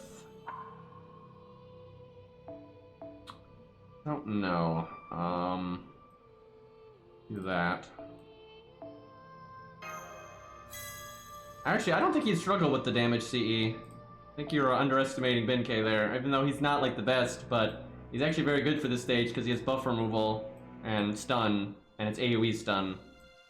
And then he has a huge defense up. And if you have the damage CE, doing 200k damage to each health bar is nothing. Like, it's nothing. Like, it doesn't matter if you're Benkei, like, normal cards can do 200, like, you're doing 200% more damage. You know, you're like, that really is not going to be that hard. The only problem is going to be the NPs from the enemies. That's the problem. Like, you don't have an evade, you don't have guts, you don't have invulnerability. And also you might stun in a way where, like, it staggers the NPs. So that's the whole problem. If you're going to struggle, it's going to be because of the NPs from the baddies. Yeah, counter class and 200% damage, like, that's... And again, you have buff removal. So even if you don't use the command codes, you get past the defense up anyway.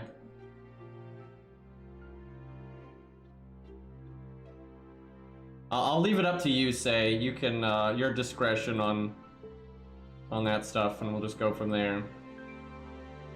Oh yeah, you've got to do it, Say. You got to make the video. You got to be our champion, Say. Yeah, we can't. I can only use Benkei on the other challenge quests, and I don't. The other challenge quests, I don't see him soloing that. Like, Enkidu and stuff is over there soloing Guildfest stages, but yeah, I don't know about Benkei on that one. Although I tell you what, though, Benkei could be useful. Not in a, he's not gonna solo, but Benkei could do well, especially a Grailed Benkei could do well in the Taiga challenge quest. Like, no joke, not bad there. I don't know if we're even going to use this Buster card, but I guess if we do use it, we'll just want damage. I almost want to give him the flat damage, though, in case I need to hit, like, the Saber. I could actually see that happening, because our NP is AoE. Yeah, it's kind of a weird pick, but I feel like that's more useful, because, like, the 20% on Archer is not going to make or break us, so... Yeah, there's a few 3-stars that can solo this stage. Even back in the day, like when they were weaker. It's actually pretty easy now, because now Ku's been buffed to wazoo and it's a joke. Still kind of hard for Baldy, but Baldy can do it.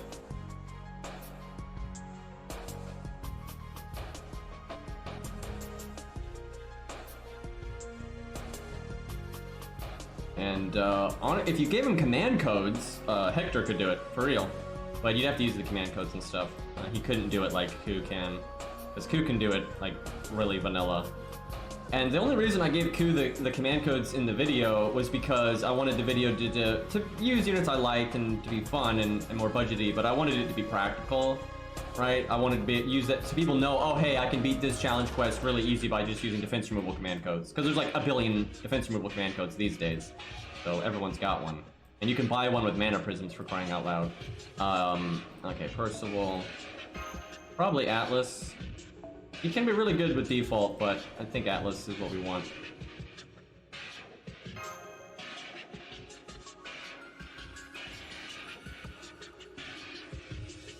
Dude, I like Fergus being able to solo the Maze Event Challenge quest. That is crazy, but he can do it, and it's pretty funny.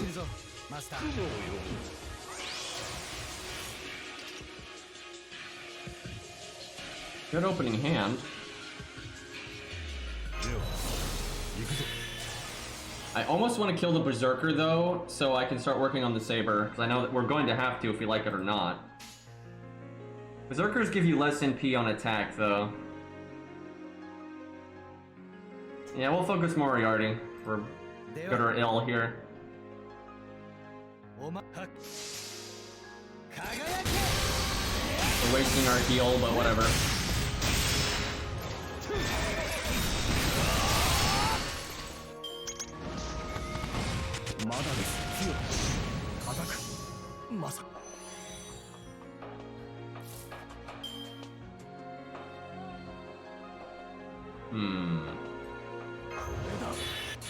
That's not a good hand, but I think I NP anyway, but maybe I don't art up.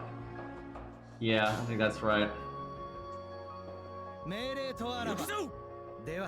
Should have quick card on Leonidas. The art chain doesn't do anything.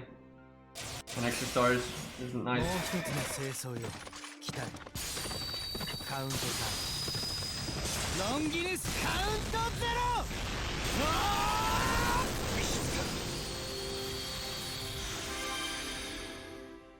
Casual heal for 4,500 when we're at full health. Also, god damn it, that assassin lives. If I'd done the art up, they would have died.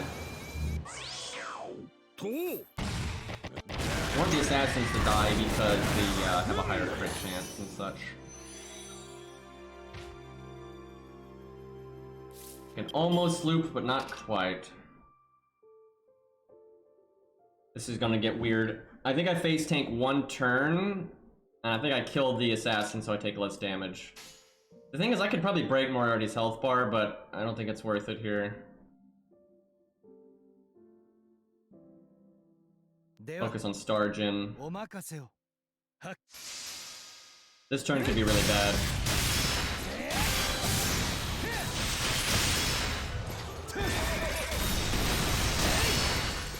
Yeah, I probably should have just arted up before. I would have whipped the battery and all that, but that extra damage would have been nice. And I probably could have looped. Okay, the good news is, though, I can get so much health back here.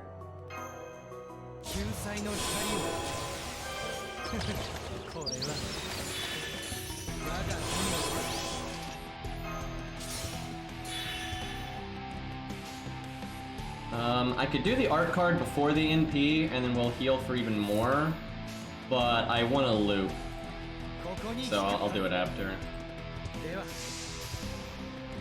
I could have attacked the Saber, and the art cards might have actually killed it. However, I'm kind of wanting to get the overkill bonus with my art cards.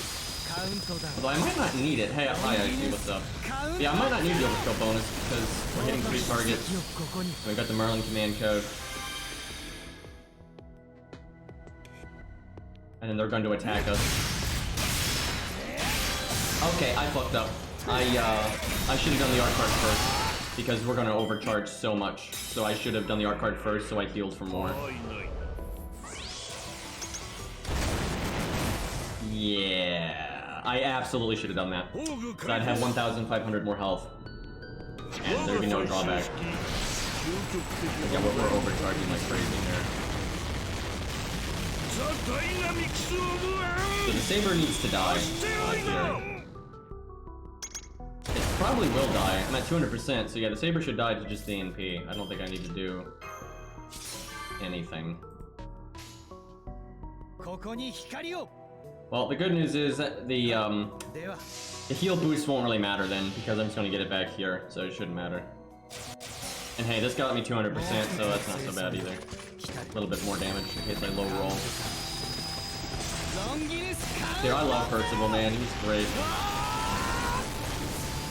He's like not weird, right?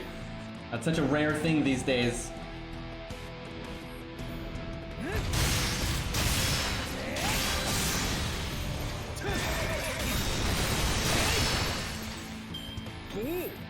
Dude, he wrecked that summer challenge quest. It wasn't even close. Like, we didn't use the back row. It was ridiculous. Absolute smash. Alright, so the next NP is what we gotta worry about.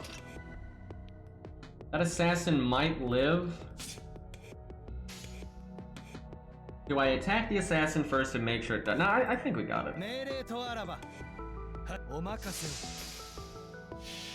I do want the assassins to die though. It's got that crit damage buff, and then assassins have a higher crit chance and an attack buff. It's decently likely to crit, and if it does crit, it's going to do insane damage to me.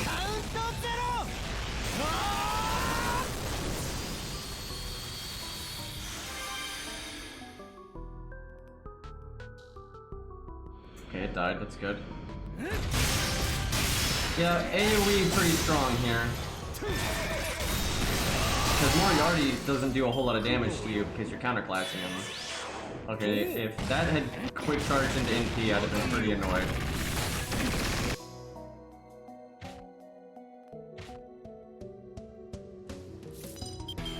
Alright, it's not... we don't really need to NP here. But I can do my second skill and we'll get our NP back.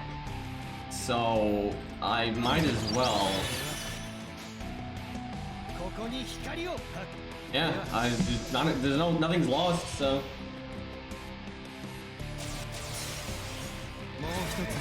just NP every turn, no big deal, guys. We're counting to 0 a lot.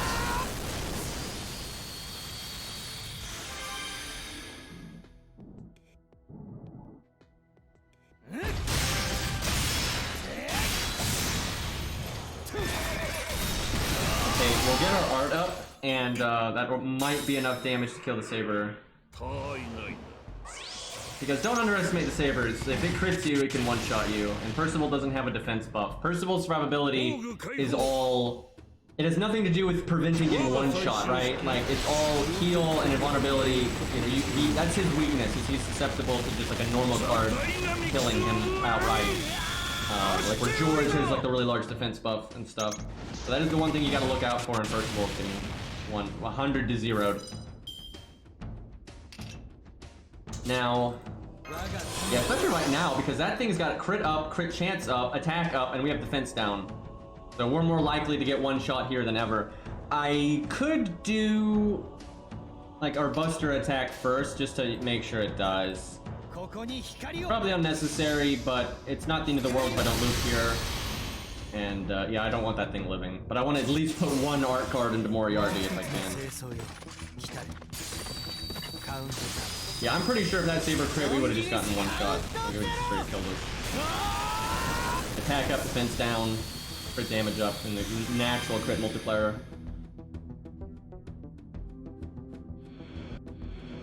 I might loop anyway because of our buff. Depends on what Moriarty does.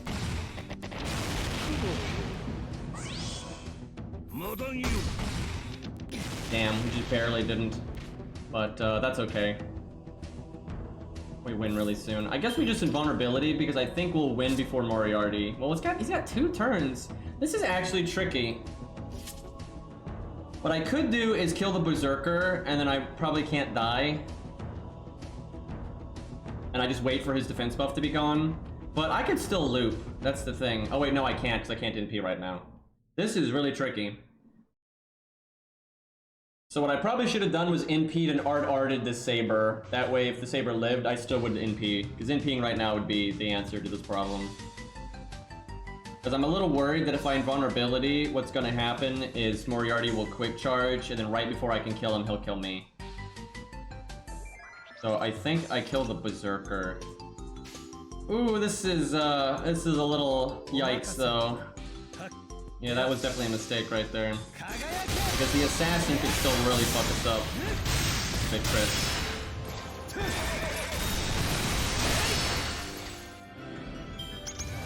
Okay, that's good. I think the assassin's going twice, though. Yeah, it is. Okay, that hurt like hell. I can heal back to full, and I can definitely kill one of the ads. Can I kill Moriarty next turn?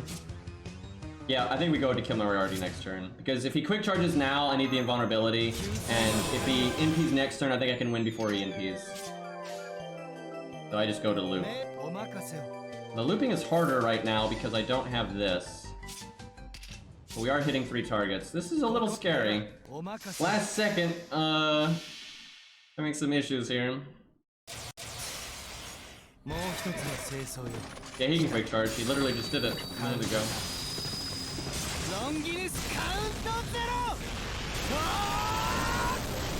I think the AI version of it just gets him crit down, I think, when he does it or something like that.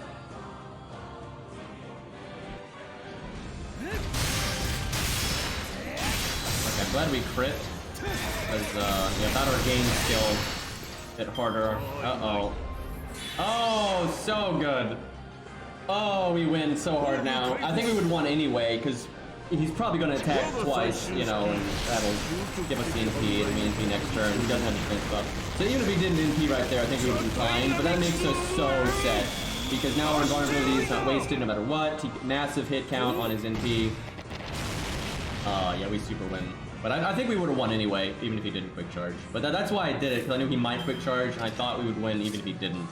So I think that was just a guarantee W there. Funnily enough, if I didn't invulnerability though, there was a chance that we would lose because of the quick charge. That was actually kind of fun though. I had to think about a few things there throughout the run. But see, if we brought any kind of armor ignore or defense removal command code, we wouldn't have to think about anything. You just AoE as often as possible and you'll win. He actually survived the shooting. We killed quite a few of the ads too, and the assassin one almost died there. Very nice. Full HP. Yeah, that's Percival. Alright, give me 1 second, chat. I need to get some water here.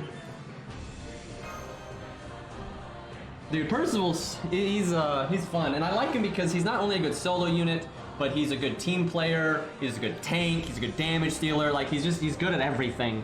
But all right, I'll be back in just a second here.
All right, I'm back.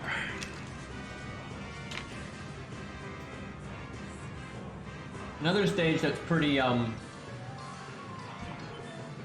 soloable here is the Penth one, the double Penth one. Gotta be careful because they can one-shot you so easy, but there's definitely units that can do that one.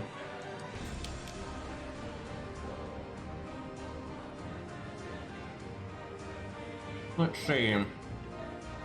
This one's definitely soloable.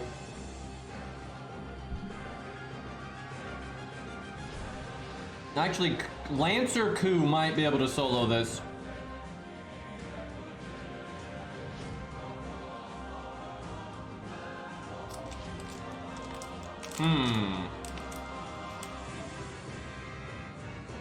Q might be able to solo that one too. That'd be tough though. But I think he might. Yeah, if you use the damage CE, I think definitely.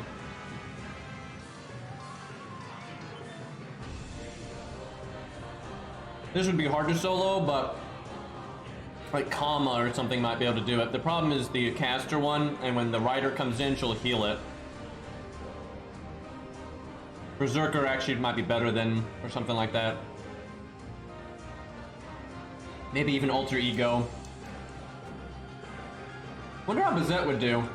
I kind of want to try that. I don't think it'll work, and you'd have to get so lucky. You'd have to get so fucking lucky. Maybe Bazette with the damage CE. That's cheating, but I kind of want to try that just to see. The Saber one is the problem. You'd have to hit it really hard. And also, you have to not die to Saber Alter, and I'm not sure Bazette could live that long in a solo.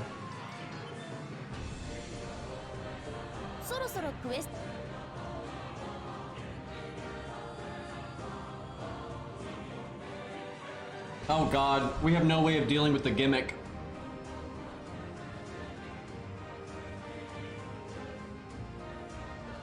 That's not good.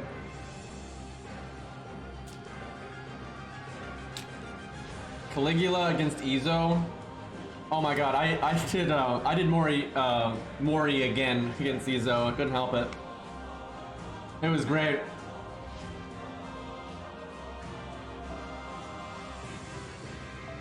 We need such high damage, I think.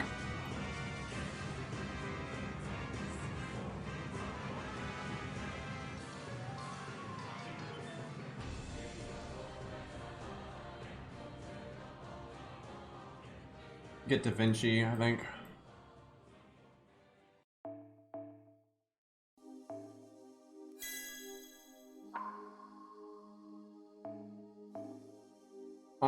At least the quick resistance is the last one. That really helps.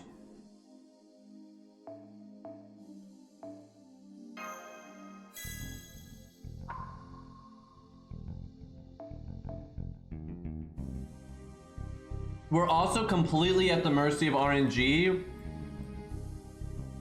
We need all three of the deer to attack at the same time, so they all die at the same time. Otherwise, we're completely fucked.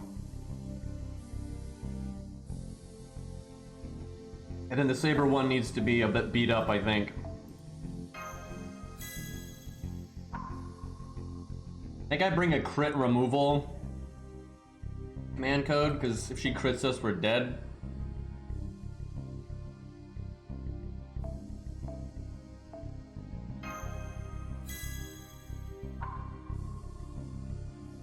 Probably not gonna art card once our taunts are dead. Oh boy. Yeah, Bazette does lower quick res, but that's just part of her damage anyway, and now you're just gonna have less. And the boss's quick resistance up is actually a lot. And the problem is, if it was just that, it wouldn't be a big deal. The problem, it's like we have to get there, and we'll be so out of gas at that point. Like, I'd want to be able to kill her with normal cards, right? I want to break that bar, then attack her with just like normal cards or something. Actually, the dream is we break the bar and then we kill her with the counter attack that turn. That's the dream. Now, we're gonna cheat. This event did not have a damage CE off memory, although, did it? I don't think it did, because it's a really old event, so I don't think it did. But we're using it because I don't think she has a snowball chance in hell otherwise. And I think we need to use default because we need the health. Otherwise, I think we're just dead.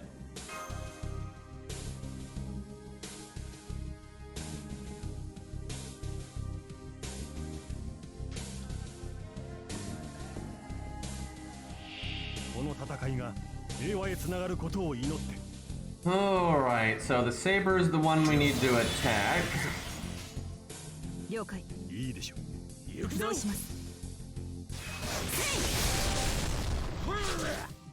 Got a cool trench coat though. Punch some bitches. Oh, I miss Fuma already. And they didn't kill George, and Bazette's got all the cards in the third hand, but we're never making it to the third hand. Actually, she only has 2, but that's certainly better than this.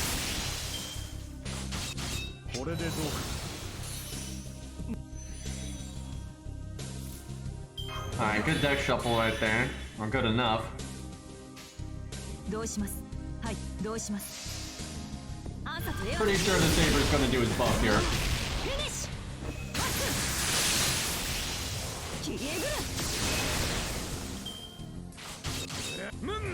Oh shit, he didn't? I'll go. Whew. So let's say if the turn got fucked up and he didn't do it, he'd probably do it next turn and that would be bad. I guess I'll evade here. Alright, well, please kill every single one of them.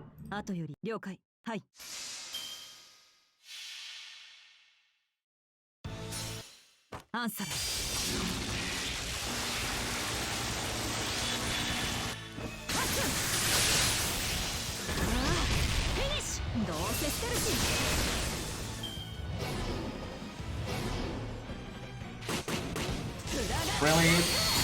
Game, it wouldn't have mattered because, it wouldn't, it's so stupid. That's so stupid. Oh my god, that is so dumb! But it wouldn't have mattered anyway because we didn't do enough damage to kill the Saber. I think, do I have to face tank the assassin? No, I guess I evade. This is so bad though. We've already gone through this much of our stuff. I can kill the Saber now, so one of them gets to attack twice. And yeah, that's probably for the best. I feel like I think the caster will go twice. I don't know. The more actions they have though on one unit, the more likely that one is to attack and then you kill it. But I'm not sure we'll actually do enough damage to kill the caster. And if any of them live, we're super screwed. Okay, that one's super fucked. Oh my god, it has to attack twice. If it does, we're good. Never mind, we hit that one harder. Feels good. Okay, the bad news is we have absolutely no survivability left, but I'm pretty sure we can get through these health bars pretty quick. I'm not sure we counter here because the way the counterattack works, I don't think we're gonna do 200k with just the 2 quicks. But if I do like Buster quick, we might. I think that's better. Yeah, I'm gonna try that. Even though she has Buster resistance, this is still more damage. I think if I'd done quick, what would have happened is she'd be at 1 health after our counterattack. It sucks that I have to whiff like that, but I think it's better. Okay, definitely want to get rid of that crit buff. Oh my god! Oh god! Are you kidding me? Wait, oh my god. Just cast crit buff, goes straight into a Buster crit. Why couldn't it have been a quick crit, right? Why couldn't you have done a goddamn quick crit? Well, I think we're toast here.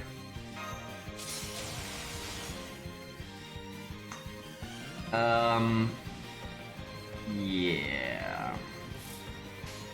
I could do the heal boost and the heal just to somehow, you know, try to live, and we didn't crit with that. That needed to crit. That was like early, and that needed to crit. All 3 of those needed to crit. Actually, no. Only only one other one needed to crit, and we would have broken right there. It wouldn't matter. He died. This actually is doable. This is beatable. You just have to get very lucky. And if you can like break that last health bar and put up your counter, that'd be super good.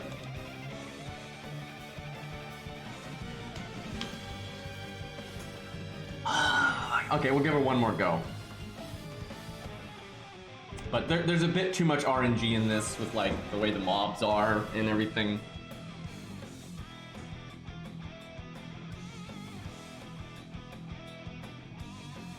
So normally Bazette's Noble Phantasm is a real physical object, because the real Bazette has the real Noble Phantasm. But this Bazette is like her soul that's been copied by the Throne of Heroes and all that. So the Throne of Heroes is creating a copy of the Noble Phantasm that Bazette has for real. So it's all kind of weird like that. But Yeah, but outside of FGO, it's a real tangible thing. It's just, it's a real noble phantasm, right? Where in FGO, though, it's a copy.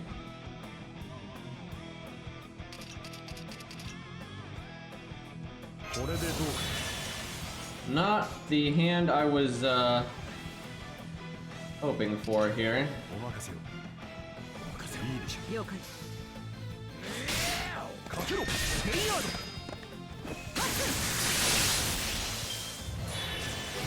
It's really hard to get value out of Bizet's NP here just because of the way the break bars are. Like, the damage thresholds don't really line up in a way that really works out for her. It'd be fine in a team, though, because then you could just get her survivability from her teammates, and then you just NP when you know you're going to break with the normal cards that turn. And then you break and then do damage to the next health bar immediately, right? That's like the dream there. Honestly, I might need to do my second skill right away, but I hope not. You know, I'm gonna hit this one first, just because now I know it's low enough that I will not have to ever touch it again.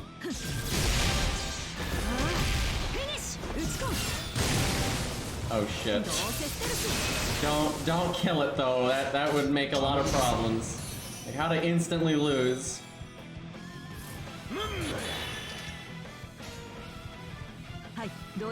I should have done the art card. I'm really pushing it on NP game. Extra attack save. Oh right, never mind. Her quick attack has a 6 hit count because that's balanced.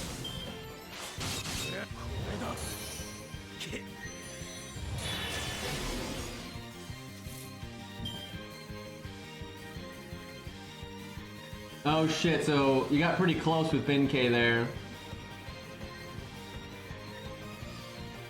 He needs this damage to Edo for the Saber ad. What if you'd ignored it? That looks beatable though. Okay, I think their stupid thing is gonna go off. Let me think. What do I do then? I think I do nothing. I think I heal boost. And I want to fuck this guy up, but I want to not kill him. And then I think we NP next turn.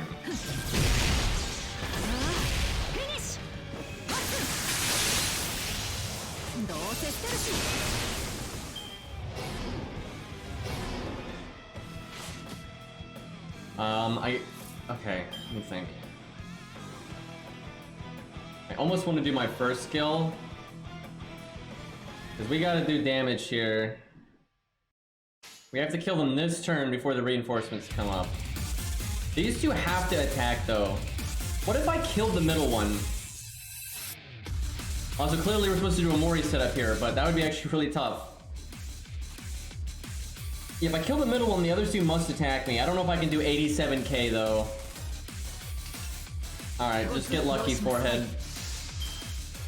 Why did I not evade? Oh dear god. Just don't one-shot me?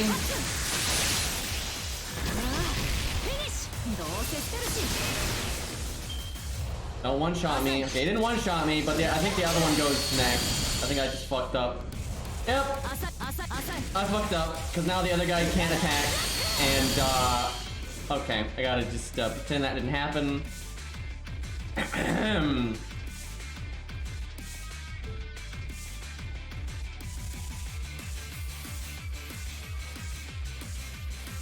She literally just killed all of the deer with her NP. Are you fucking blind?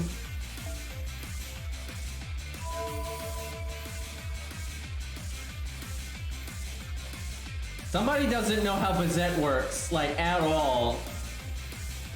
Go read Fate Hollow or something.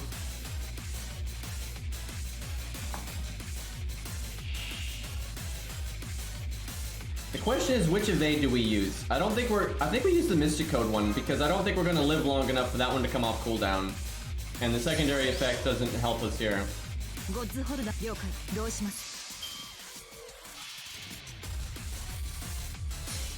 I know, they have NPs, and they're even using them this turn. They're, just, giant bells or whatever. You know, drum leg.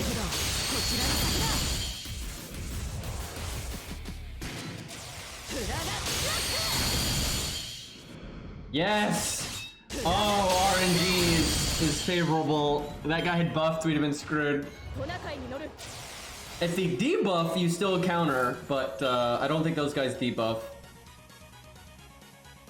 Okay, I can NP here, but I don't think it makes any sense. I think we do our first and third skill though. We need to really fuck her up here. Alright, Bizet. Come on, give us the goods here. 20k, no big deal. Bonk, bonk, bonk. Ooh, okay, big extra attack. I think I got her extra attack boosting thing.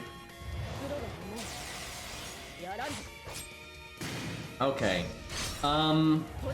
This is so awkward because like the health bars aren't big enough for it to be a good idea for me to counter unless I do both. Oh, okay. You know what? Ooh, this is stupid. But what if it works? If I do the attack up and I NP quick and the crit, that might break and then I can counterattack the next thing. Oh, I did not notice that auto, but I hadn't actually used her much recently because just, you know, making budget setups and Elden Ring and everything. But yeah, I had known that that was a thing where like the NP gain happened before the hit and all that weirdness. But yeah, I figured it was just a weird bug. That's nice they fixed it. That really was strange. What if I don't crit though? That would really... I could do my second skill. You know what? I think we do the second skill just for the extra damage. The bigger attack up, another crit buff. There we go, and we got better crit chances. Alright. If this doesn't work, we're wasting so much value, it's not even funny. If it works, we might actually win right here.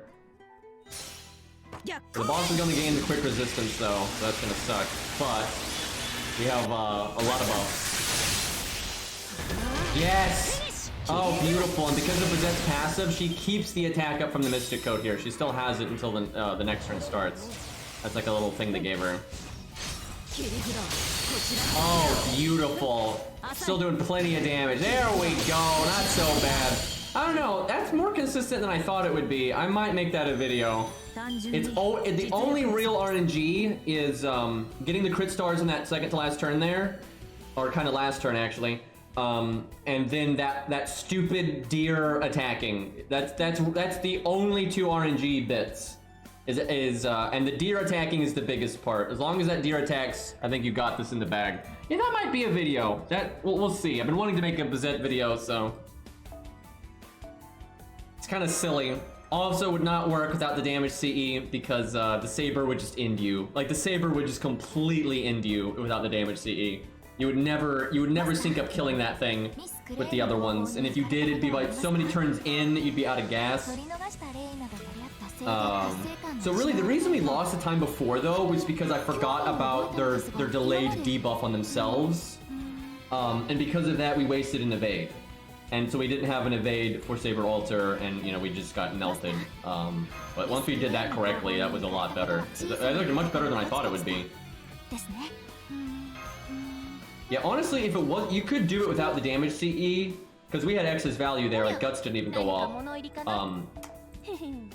But you'd have no Saber, right? You'd have to have no Saber. The reason she can't do it without the damage CE is because of the Saber. But if he was a different class, she'd be fine.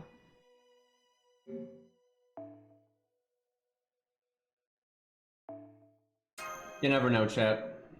It worked for Bizet. I threw a random summon ticket at Bizet after I had already rolled on her for real. Hey look, a 4-star craft test is completely useless and should be removed.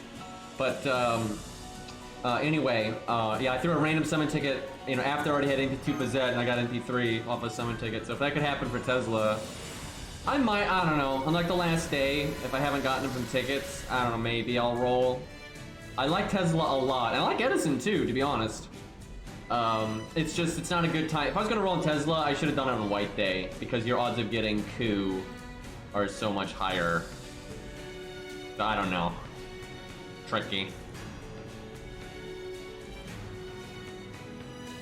Weird Luvia. That's not a good. I don't even remember what that one does. I don't remember. I know it's not worth using under any circumstance, but I have no idea what it even does. Like, not a clue. This would be pretty hard to solo by anything but an Avenger. Although you could, all the command codes and CEs now do help a lot, like the Armor Ignore and whatnot. But Avengers, maybe a Berserker, like Huolter and Hurt. But yeah, Avenger would be the best for this by a lot. What's this one? This probably is soloable, but you need a very specific toolkit because of the quick charge, pierce, and vulnerability nonsense. So you need to be like a guts person or something in like AoE.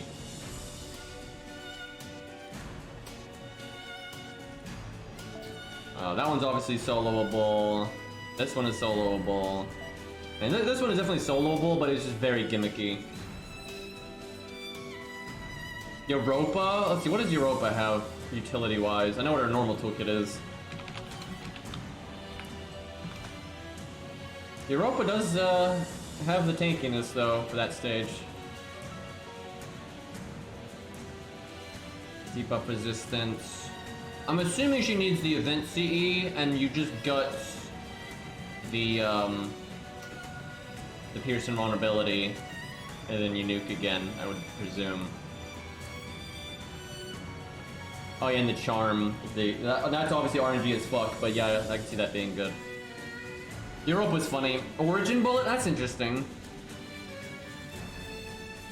Yeah, I suspect it's close as fuck. Like, I imagine that's like a nail biter. But, I can see that working. That's pretty cool, though. Oh yeah, and she's got the defense buff. That's right. That's a big help there.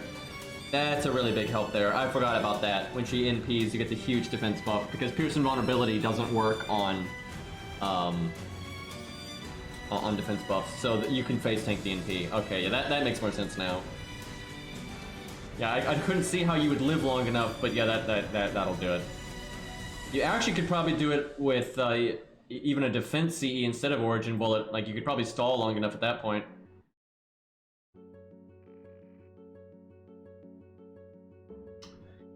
Okay, so how far in are we? So this is on the 25th. That's not for a while. And then these...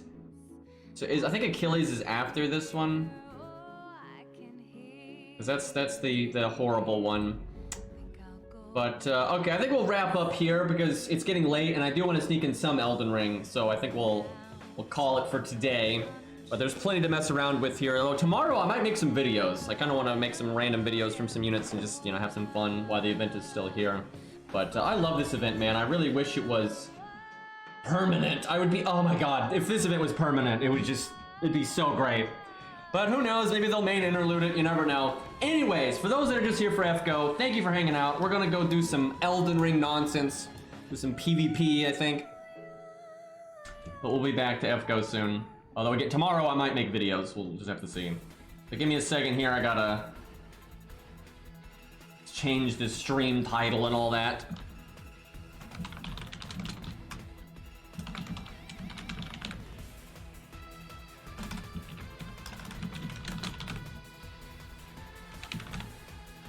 Might play my level 115 and see if chat can invade me. We'll do some like zones. I've switched to New Game Plus.